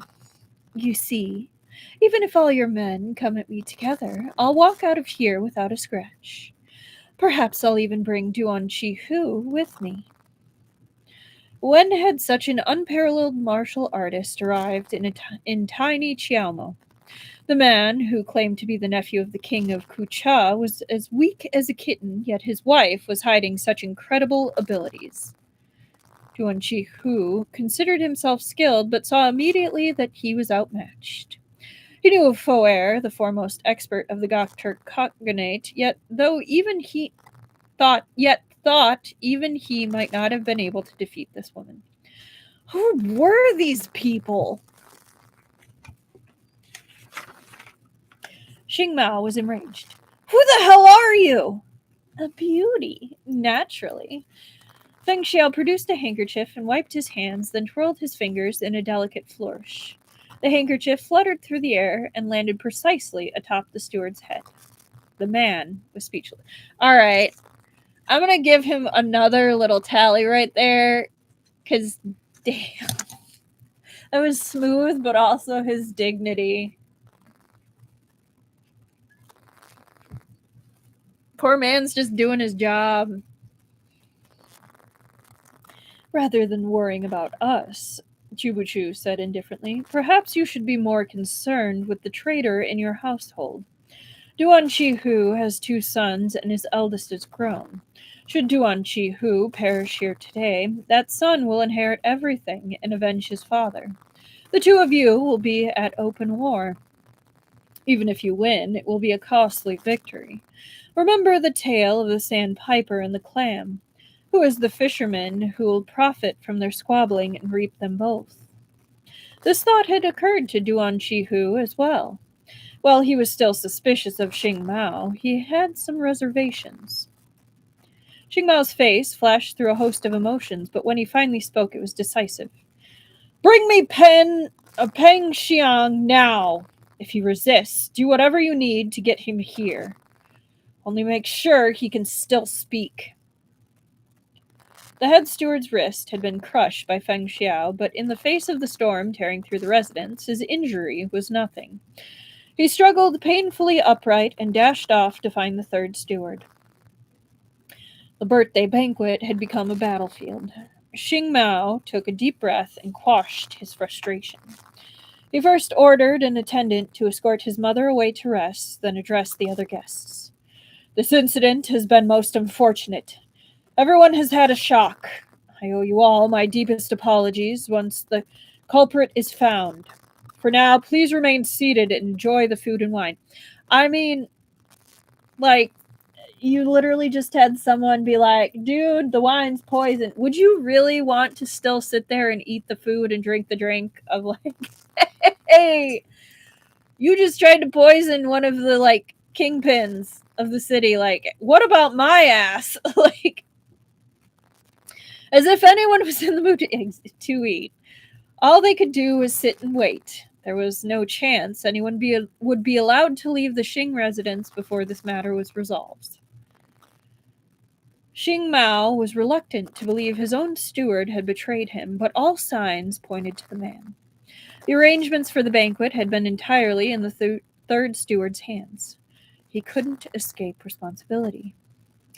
Yet, as it often happens, the situation was thornier than it first appeared. A short time later, the head steward came dashing back. Although he'd run the whole way, his face was paler than before. Xing Mao knew at once that something had again gone wrong. Sure enough, the head steward gasped out, Peng Xiang! He hung himself to avoid punishment! So, I'm actually going to give Xing Mao's mother an injustice to innocence, because, like, she was just at her birthday party. Like, she was just chilling. And all this is happening? Like, she didn't ask for this. So, we have 4 injustices to innocence. Alright. 129.45. Okay. Chapter 49. The 3rd steward, Peng Xiang, had died in the woodshed of the Xing residence. Servants were always coming in and out of the woodshed, and the door was never locked. The head steward had taken men and scoured the estate for Peng Xiang. Amid the chaos, someone had thoroughly pulled open the door and found the third steward swinging from the rafters. No one wanted their dirty laundry aired, but the situation was already a mess. Duan Chi-hu said he wished to inspect the corpse and refused to back down. Xing Mao had no choice but to lead him there himself. Of course, Chu Buchu and Feng Xiao followed. No few guests had also come to gawk, among them Magistrate Gao Yi and the man whose flirtations had been foiled by Chu Buchu, Chen Ji. He'd never seen anything so sensational before, and his eyes shone with the novel thrill of it. The third steward, Peng Xiang, was aware of his circumstances in the underworld. He was probably quite unhappy. Fright remained etched on his face. Perhaps he'd regretted his suicide before his last breath, but had been unable to break free and submitted unwillingly to his fate. I'm not so sure about it being his choice. Yet Chubuchu remembered Feng Xiao's words. The third steward was a martial artist, albeit an average one. If he really plotted with Yu Xiu to kill Duan Chi-hu and feared he was exposed, why would he not choose to run away instead of hanging himself for fear of punishment? Even if he had been set on dying, slitting his throat would have been far simpler and more efficient than hanging himself. Much more the kind of thing a martial artist would do. While everyone was looking down at the body, Feng Xiao was also looking, but his eyes were pinned on Chubuchu. When Chubuchu's lashes were downcast, his brows pinched in a frown, there was a gentleness to him. It was day and night from his usual demeanor. Feeling Feng Xiao's gaze on him, he turned his head puzzled as if to ask, "What do you want?" "Whenever you make that face, I know you're getting ready to make someone's life miserable." Those around them could see his lips moving, but couldn't hear what he'd said. Feng Xiao had used a sound transmission technique to send those words straight to Chubuchu's ears. Chubuchu smiled at him with teeth bared, then lowered his head to examine the corpse. "There's something in his hand!" someone called out. The head steward directed someone to pry the third steward's fingers open. Upon it were 4 words written in blood. "Pay blood for blood." Then they looked at his other palm, and again there were 4 words. "Heaven's law spares none."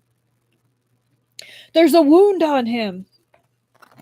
As they lifted the third steward's hand, his sleeve had slid down to reveal a cut along his forearm. The head steward frowned.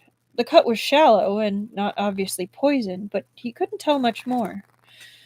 Could the third steward have made the cut himself before he died? Had he instructed the maid to poison Duan Chi-hu, then felt guilt when it failed and chosen this instead? Duan Chi-hu's lip curled in a sneer. "Oh, but Duke Xing has his ways. After failing to kill your target, you silenced your minion. You destroyed the evidence. Now what recourse do I have?" Xing Mao was incensed. "If I wanted to kill you, why would I jump through so many hoops? Nothing's stopping me from giving the order now. I guarantee you wouldn't walk out of here alive. Someone else is behind this, an instigator who intends to profit from our conflict." Gao Yi was silent. If Duan Chi-hu and Xing Mao started killing each other, it was obvious who'd benefit the most. Gao Yi himself. With Duan Chi-hu and Xing Mao's influence collapsed, Qiaomo would belong to him. He could become a county magistrate with real authority and manage the city properly. It wasn't that he didn't wish for this, but his faction was the weakest of the 3. It was impossible. "If Duke Xing agrees, I will send someone to fetch the coroner for an autopsy," Gao Yi offered. "No need," Chubuchu stood. "This man didn't hang himself. He was strung up after he died. That wound on his arm is posthumous, left by his killer." Duan Chi-hu found it hard to believe the nephew of the king of Kucha knew anything about examining corpses, but he hadn't the wherewithal just now to question the man's identity. He frowned. How do you know? Look at his neck. Chubachu pointed at the third steward's throat. When someone is hanged, their body is pulled downward. The ligature marks on the neck would be deep at the front but shallow at other end.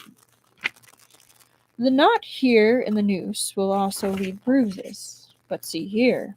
The marks on his neck are even all the way round. He was strangled to death with the rope first, then hung. Everyone looked closely. It was exactly as Chubuchu had said, yet this only invited more questions. If the third steward had been strangled, who within the Xing residence had killed him and why? The group looked to Xing Mao, who roared, I too want to know the identity of the killer.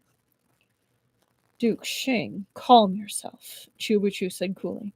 I don't believe you're responsible. With your abilities, you wouldn't need to go to so much trouble for so little gain.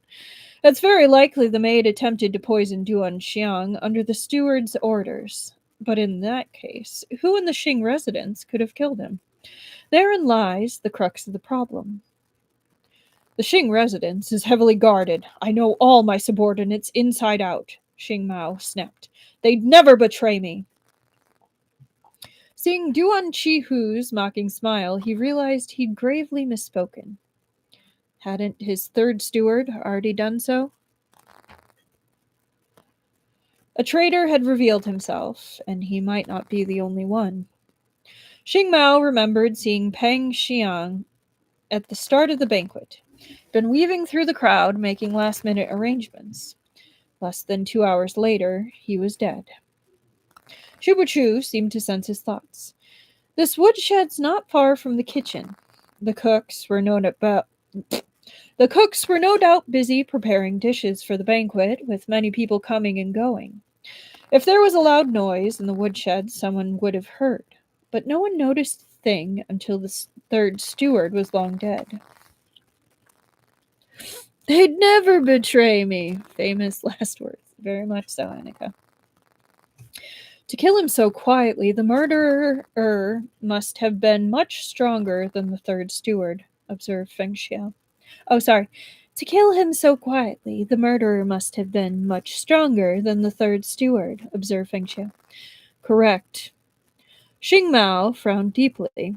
In all the Xing family, those who were strong enough to have killed the third steward were only the head steward, the second steward, and several skilled guards. But when the incident occurred, these guards had been at his side, and the head and second steward had been with him as well. If not these, then the murderer must be someone who had infiltrated the residence from outside. When I first arrived in... I'm gonna just say it's Feng Xiao saying it. When I first arrived in Xiaomou, I heard the Xing residence was large but also secure and impenetrable.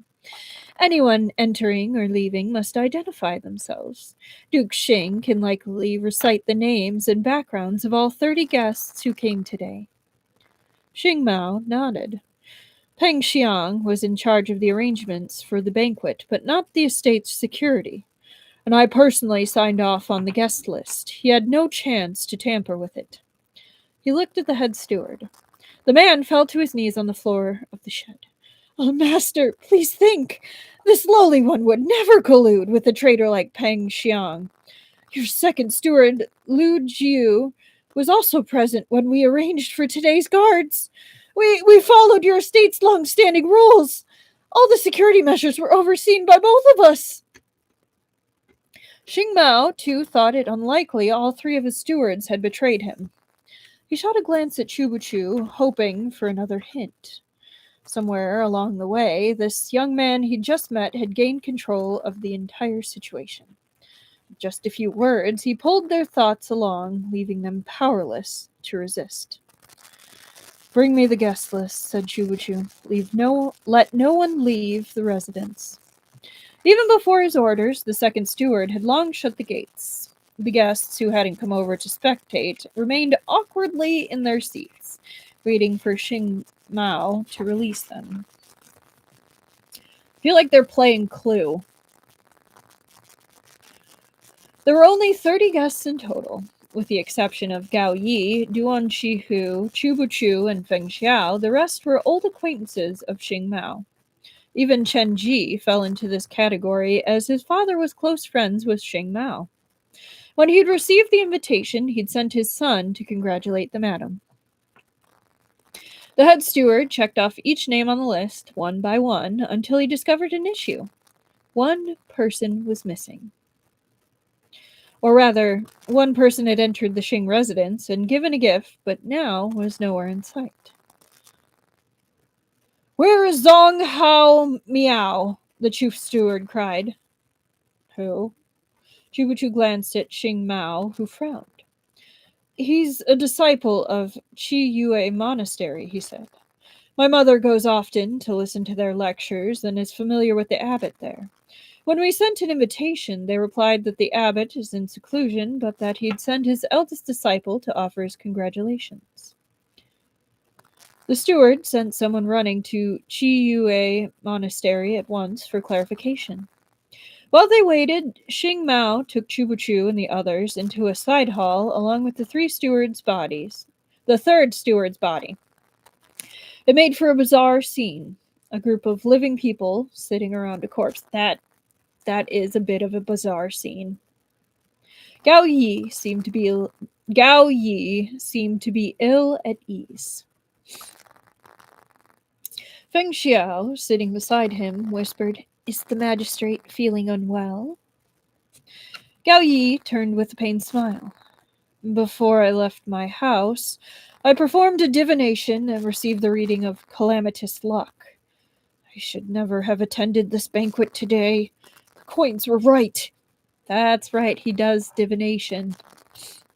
"What does this plot have to do with you?" "Nothing, of course, but what if they think I had a hand in it?" Feng Xiao pressed his lips shut. Why had the court sent such a craven official, tossing coins to decide whether to leave the house, cowering like a mouse at every problem he encountered?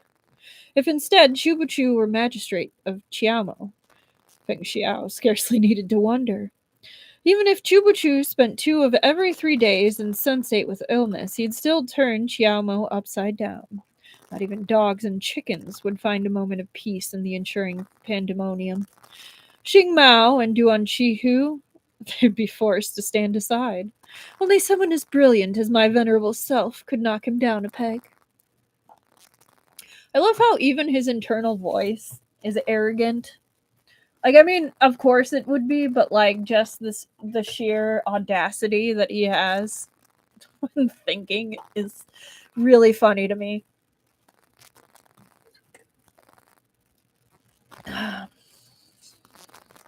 But no, there was also Yu Xiu. That man was also terribly unpredictable. As Feng Xiao pondered again over Yu Xiu, the runner the head steward had dispatched returned not with a message, but with Zong Hao Miao himself. His answer was quite unexpected. Yesterday, a guest had arrived at Chi Yue Monastery. This man had once shown great kindness to the abbot of Chi Yue Monastery, and as he was of an age with Zong Hao Miao, the two got on instantly. When the guest heard Xing Mao's mother would be celebrating her 60th birthday today, he said he'd heard much of Xing Mao and would like a chance to see him. Zong Hao Miao had happily offered to bring him to the banquet. Unfortunately, the abbot suddenly hinted impasse in his cultivation, requiring someone to stand and watch over him. Zhang Hao Miao had handed the gift to his shidi and instructed him to attend the banquet with their guest in his stead. But according to the gatekeeper and the head steward, only one man had come with the invitation. And just a reminder that shidi is a younger martial brother used to refer to younger disciples of the same generation. Dong Hao Miao was apologetic. It wasn't until your message that I discovered my shidi wanted to play in the city, and so parted with our guest on the journey and asked him to go alone. But my friend is the disciple of a prestigious sect. He'd never commit such a heinous crime. And who is this friend? Asked Gao Yi. Yan Shu Xing. He's a disciple of the largest sect in southern Chen, Lin Xuan Academy. Everyone began pondering whether they'd heard this name. Everyone but Feng Xiao and Chu Chu, whose eyes were instead on the others' faces. As they watched, Duan Chihu's expression shifted subtly. I suspect something happened to the Shidi. Oh, you're right, Truffle. I was hoping he just kind of went to play, but now, yeah. Goodbye, Shidi. As they watched, Duan Chihu's expression shifted subtly. The change was fleeting, but neither Feng Xiao nor Chu Chu doubted what they'd seen. Feng Xiao prodded Chu Chu's thigh, silently communicating his suspicions. Chu Chu moved his leg away, but Feng Xiao was persistent. He prodded him again. Annoyed, Chu Chu grabbed Feng Xiao's meddlesome finger hard enough to break it. Feng Xiao flipped his wrist. In a flash, it was now Chu Chu's hand trapped in his grip, unable to move. What are you doing? This little scene happened to catch Chen Ji's eyes. He was still brimming with dissatisfaction over the fight Chu Chu had picked with him earlier, and now it spilled over. Have you no reverence for the dead? Are you lacking in manners, or are you disrespecting Duke Xing? My sincerest apologies. My husband just can't control his wandering hands. It's this wife's fault for being too beautiful. Oh, if only I didn't have this face capable of toppling nations. Feng Xiao had never known how to spell the word shame. Faced with numerous gazes, all screaming, to think this man spent his days drowning in pleasure despite a body that frail, Chu Chu extracted his hand from Feng Xiao's grip with no change in expression. Wonderful. He'd yet to settle old accounts, but new ones had just been added.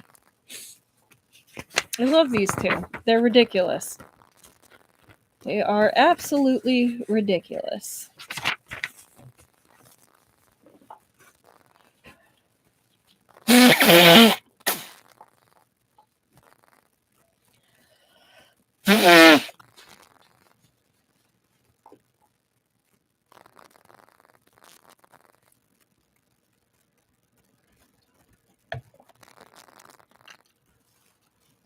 Alright, chapter 50.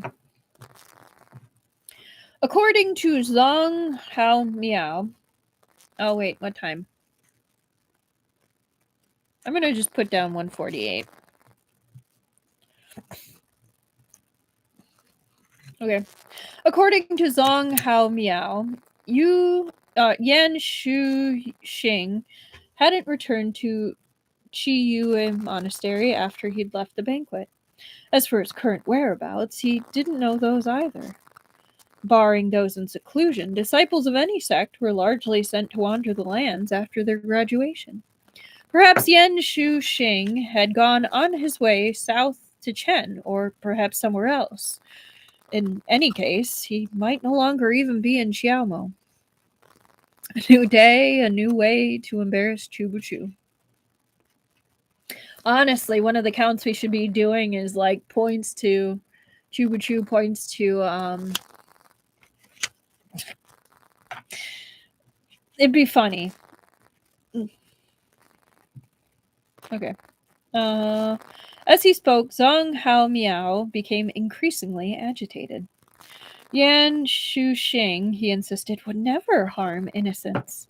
He was a member of a renowned sect who had saved his abbot's life. There had to be an explanation.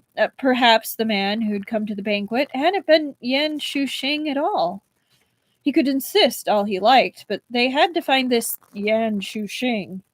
He was the key to getting answers to the questions. Shamelessness counter. Yeah, we could do a shamelessness counter, but it's going to be really high. I mean, I'm going to mark down I'm going to mark down like a solid 10, and we'll just go from there, because it's at least 10 at this point.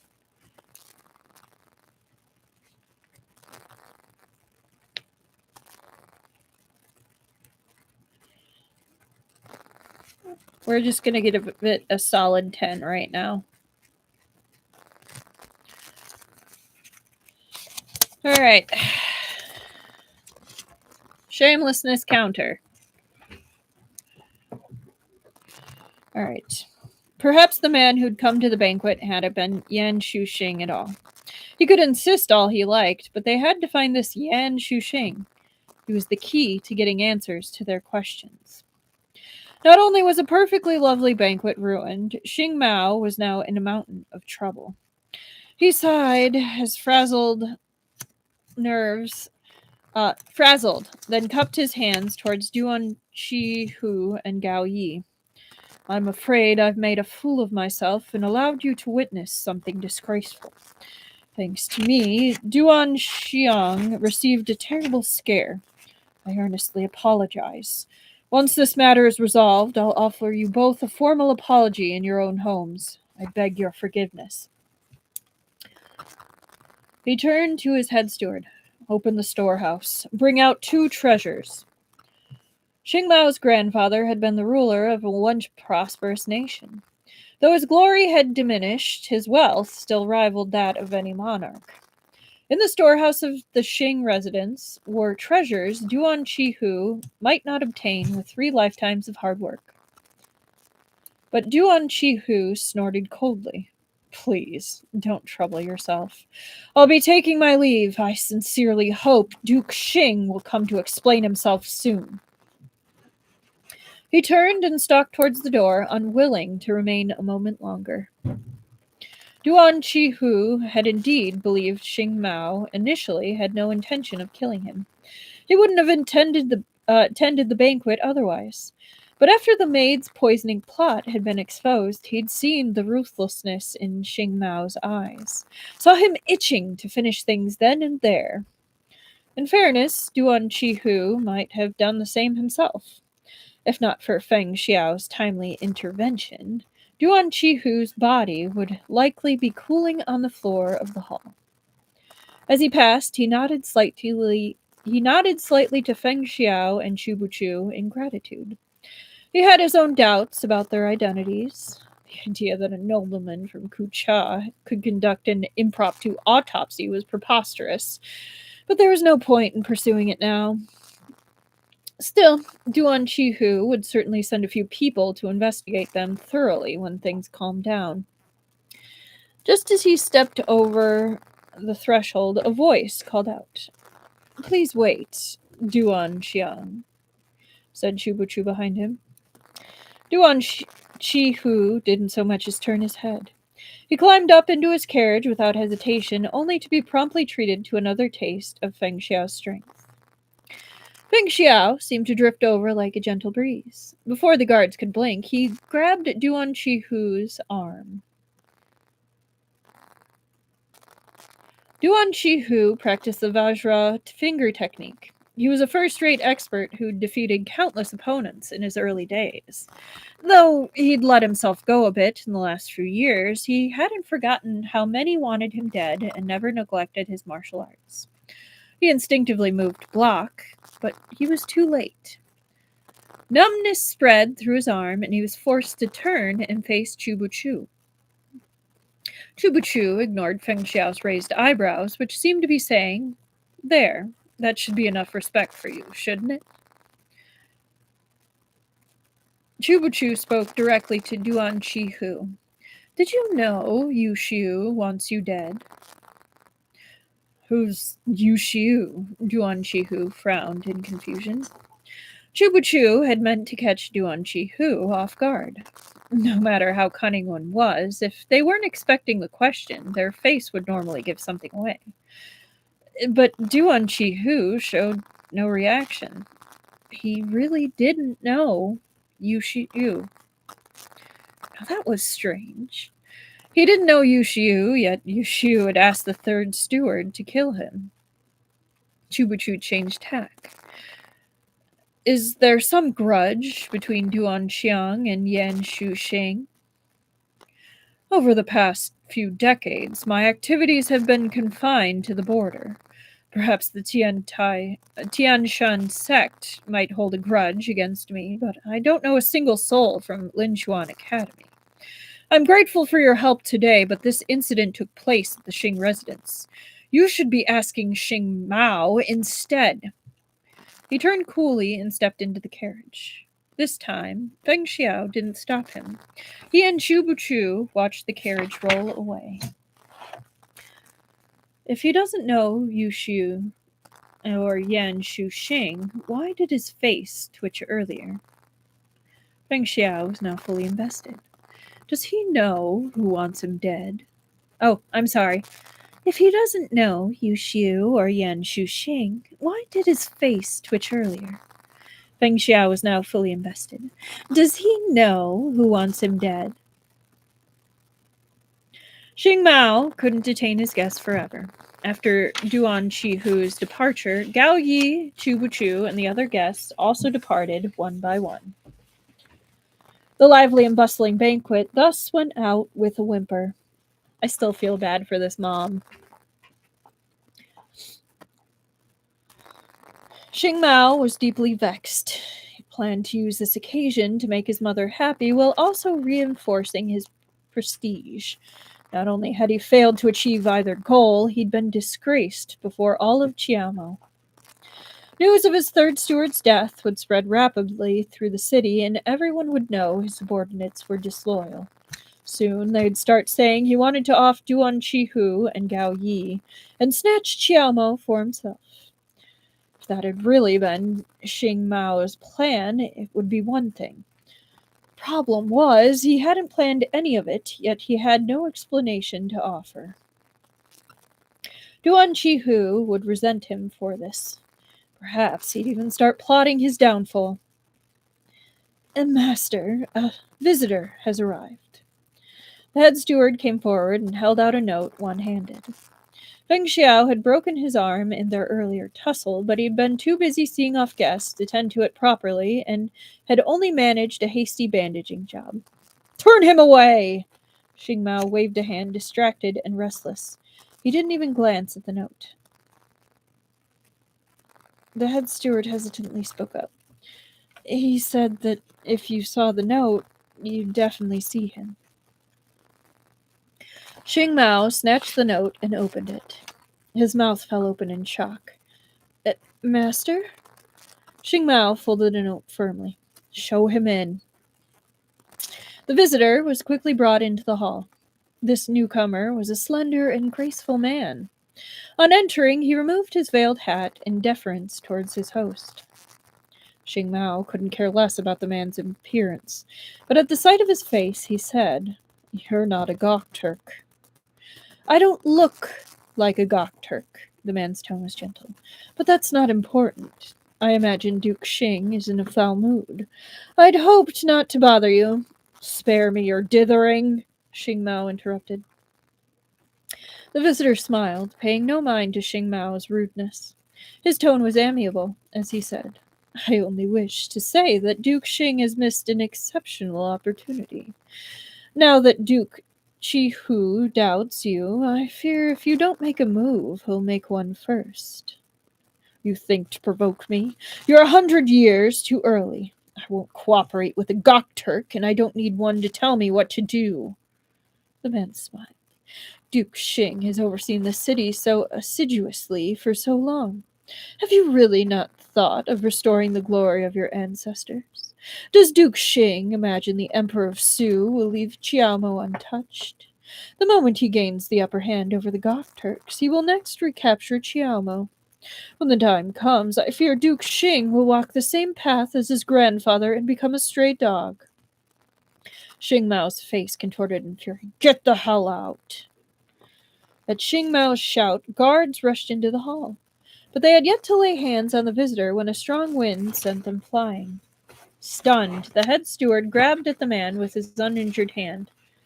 He moved with immense speed, too fast to see clearly. But the man not only saw, he grasped the steward's wrist.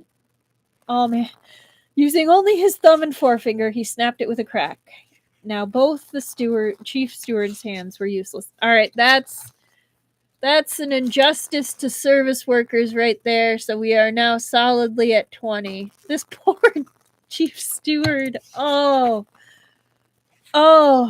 and wrists are so finicky to heal. My goodness.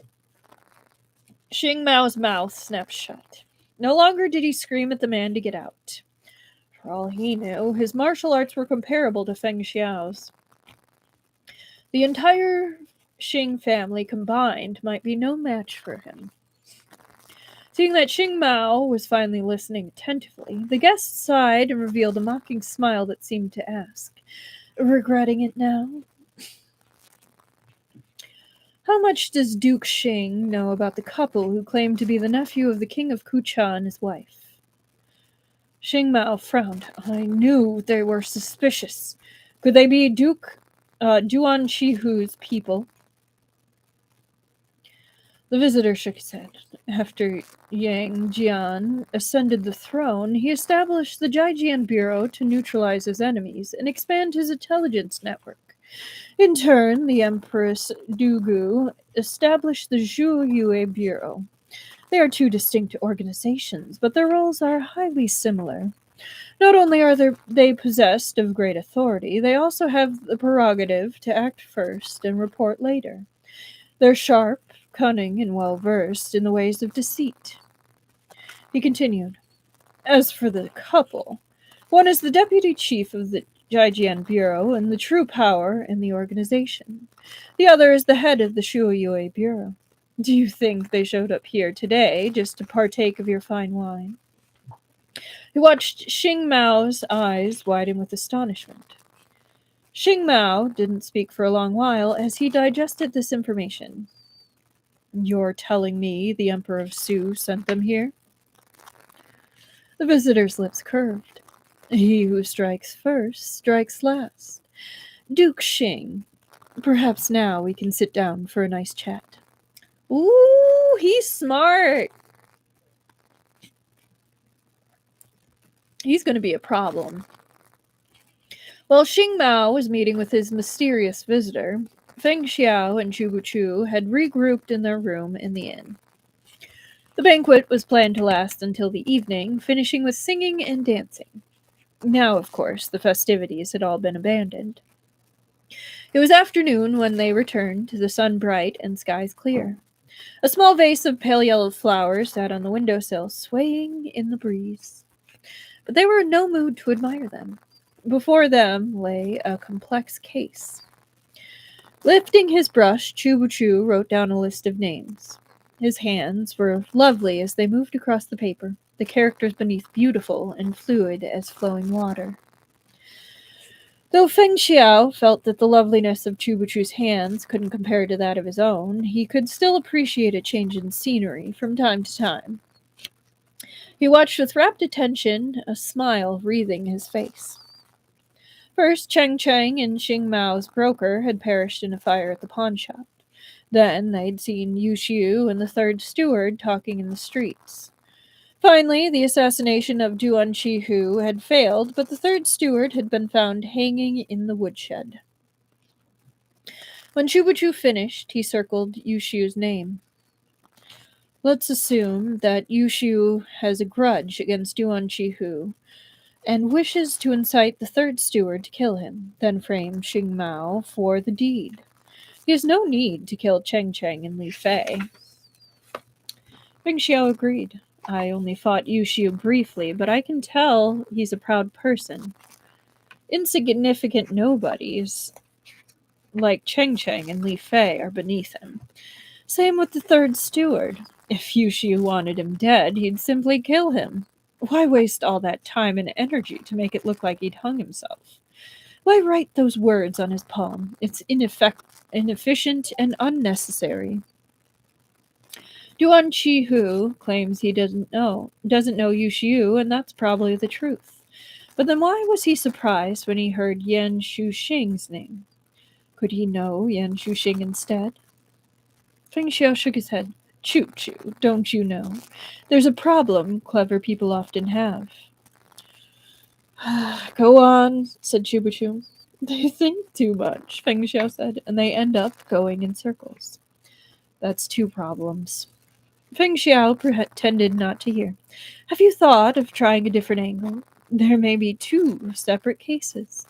One, Yu Xiu colluded with the third steward to murder Duan Qihu, and two, the deaths of Chang Chang, Li Fei, and the third steward. It's a good idea, but if you've figured it out, does that mean you're not clever? Feng Xiao's smile was so radiant, it put the vase of yellow flowers to shame. It means I'm even cleverer than a clever person. Chu had encountered many shameless men and women, but he'd never encountered someone who was both this shameless and had the nerve to spend the entire day flaunting it in front of him. He averted his eyes, lest he be tempted to slap that radiant smile off of Feng Xiao's face. Thanks to the death of the third steward, the antipathy between Duan Qihu and Xing Mao has deepened. They were already at odds. Now a single spark will send everything up in flames. When you put it like that, I feel like you're up to something, said Feng Xiao. Aren't you? Well, what's in it for me? Chu made a swift decision. He didn't hesitate. He didn't even blink as he said, Daddy. Ever since Feng Xiao had called Chu Daddy thrice, he seemed to have developed an obsession with the moniker. Every now and then, he tried to make Chu say it. Your dad's dead. I don't want to be your daddy anymore. Chu cocked his head and looked confused. Then would you rather be my mother? Feng Xiao's mouth twitched. I'm not keen on being your mother either. Tell me what you're planning first. Yeah, it's kind of great that's their thing now, Annika. The corners of Chu's mouth turned up.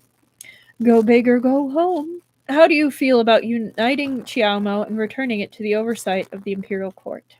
All right, I am technically counting the daddy as a shamelessness counter. It wasn't public, but we know he did not have any shame in saying it.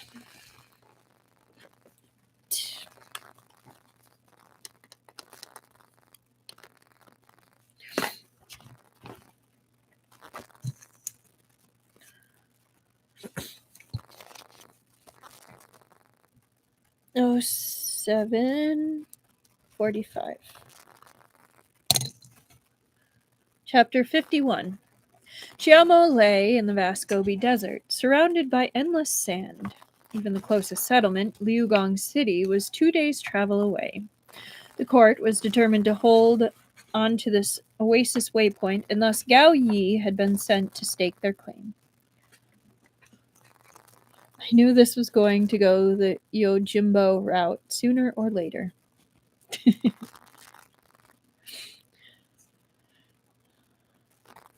Alas, Gao Yi was incompetent. He'd allowed Xing Mao and Duan Qihu free run of the city for years without making a peep. He cowered in his office like a tortoise, hoping their strife wouldn't touch him. Feng Xiao's group of 4 was only passing through on their journey to distant Suyab, where they were to meet Appa Kagan and convince him to cooperate with the Su dynasty.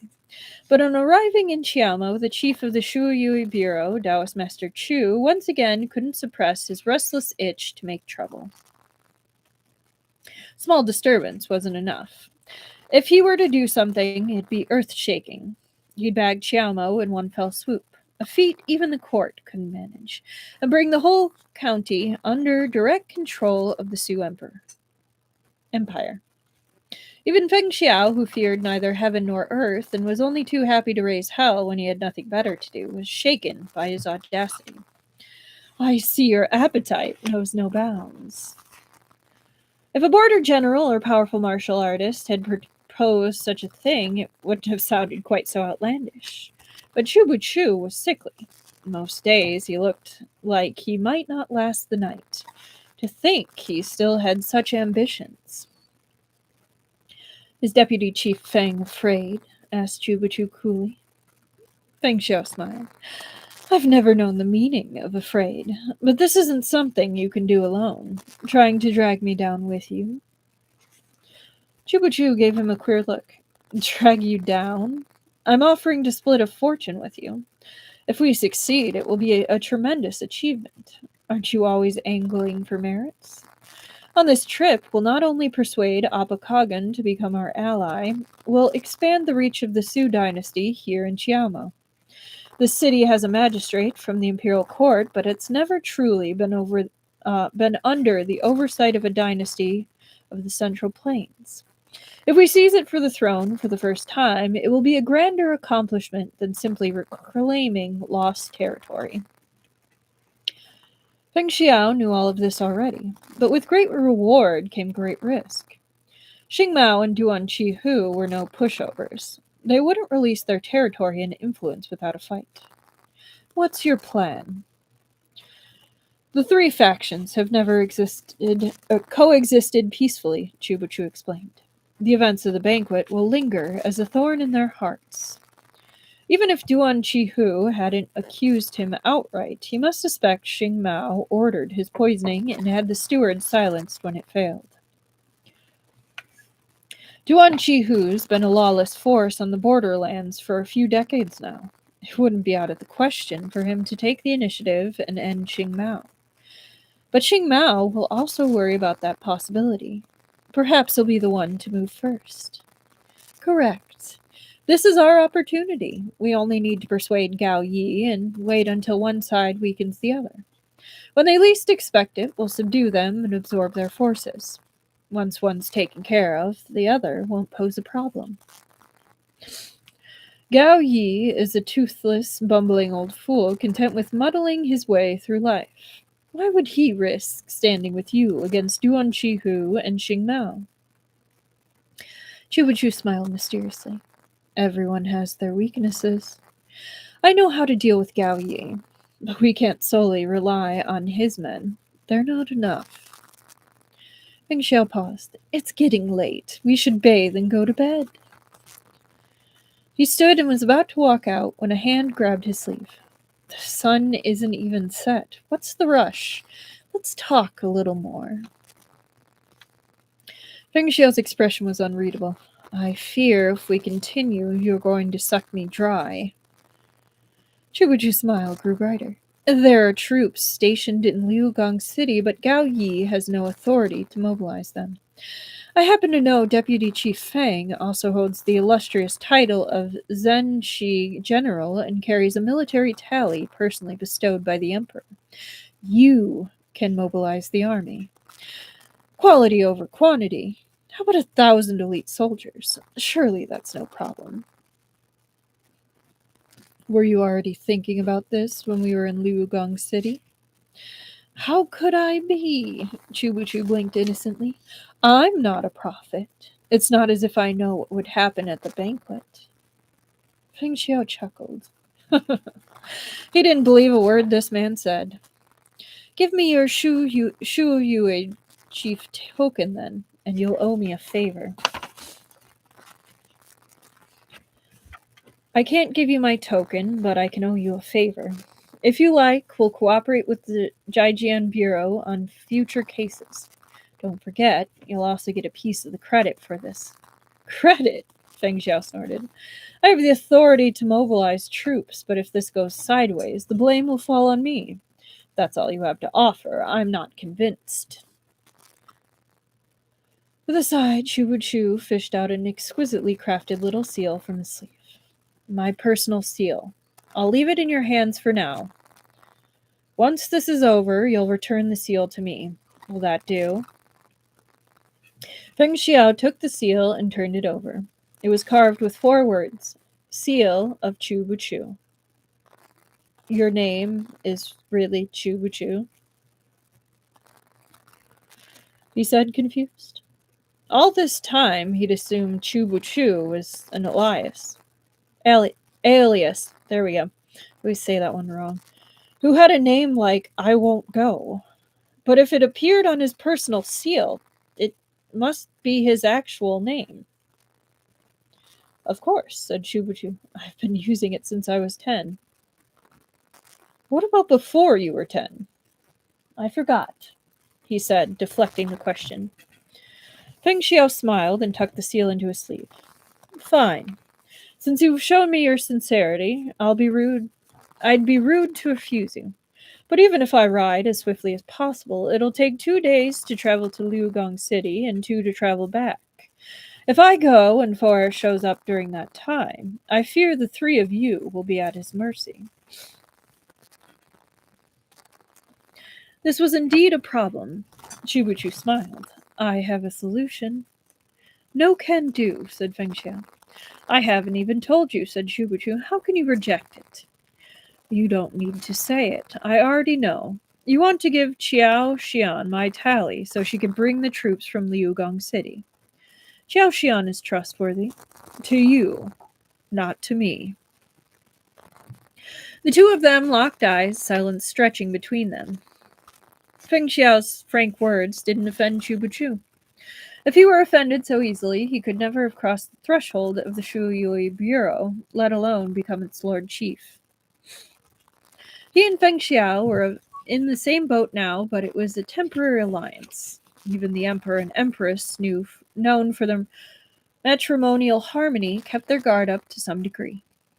If Empress Dugu really trusted that the Emperor would never betray her, she wouldn't have created the Shu Yui Bureau.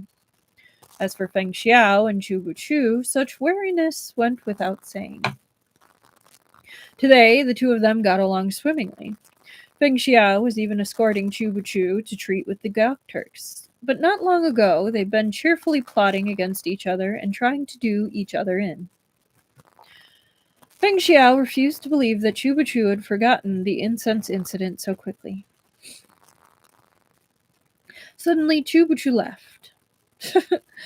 I'll be here with Deputy Chief Fang as a hostage. Surely you aren't worried Qiao Xian will run off with the tally. You're ruthless towards others, but even more towards yourself. Never mind a tally. To earn my trust, you subjected yourself to incense of helplessness. Chubuchu rolled his eyes. I only do what I'm confident will bring me success. I'm not a reckless lunatic. Tell the truth. Have I upset your plans so often you've grown frightened? Feng Xiao's answer was blunt. Yes. Chubuchu was silent. I'll hand the tally to one of my own agents, said Feng Xiao. He will accompany Qiao Xian to Liugong City to summon the troops. It was a concession. Deal, Chubuchu said happily. Meng Xiao was still skeptical that Chubuchu could persuade Gao Yi. The man was timid as a mouse and content with the status quo. Unless something forced his hand, Gao Yi would never involve himself. How are you so confident you can persuade Gao Yi? Chubuchu raised 3 fingers. I have 3 plans for dealing with him, ranked from best to worst. Plan A, B, and C. Start with the worst one, Plan C. We march straight to his door, reveal our identities, and put a blade to his throat and force him to obey. Meng Xiao shook his head. You can't guarantee Xing Mao and Duan Qihu's situation will escalate to open conflict. Even if you threaten Gao Yi, it won't do any good. He has the least men out of the 3 of them. What's Plan B? Use incense of helplessness on Xing Mao and Duan Qihu. Make them come to us begging and crying. We'll have subdued our enemies without a fight. Meng Xiao scrutinized Chubuchu with the same incredulity as if a flower had suddenly sprouted on his face. Do you spend all your days thinking of ways to screw me over? Is Deputy Chief Fang a fool? Do you spend all your days being screwed over by me?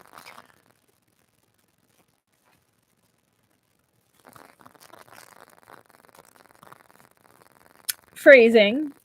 Also foreshadowing, I think. Feng Xiao snorted. Do you think incense of helplessness is like fried flatbread from a stall?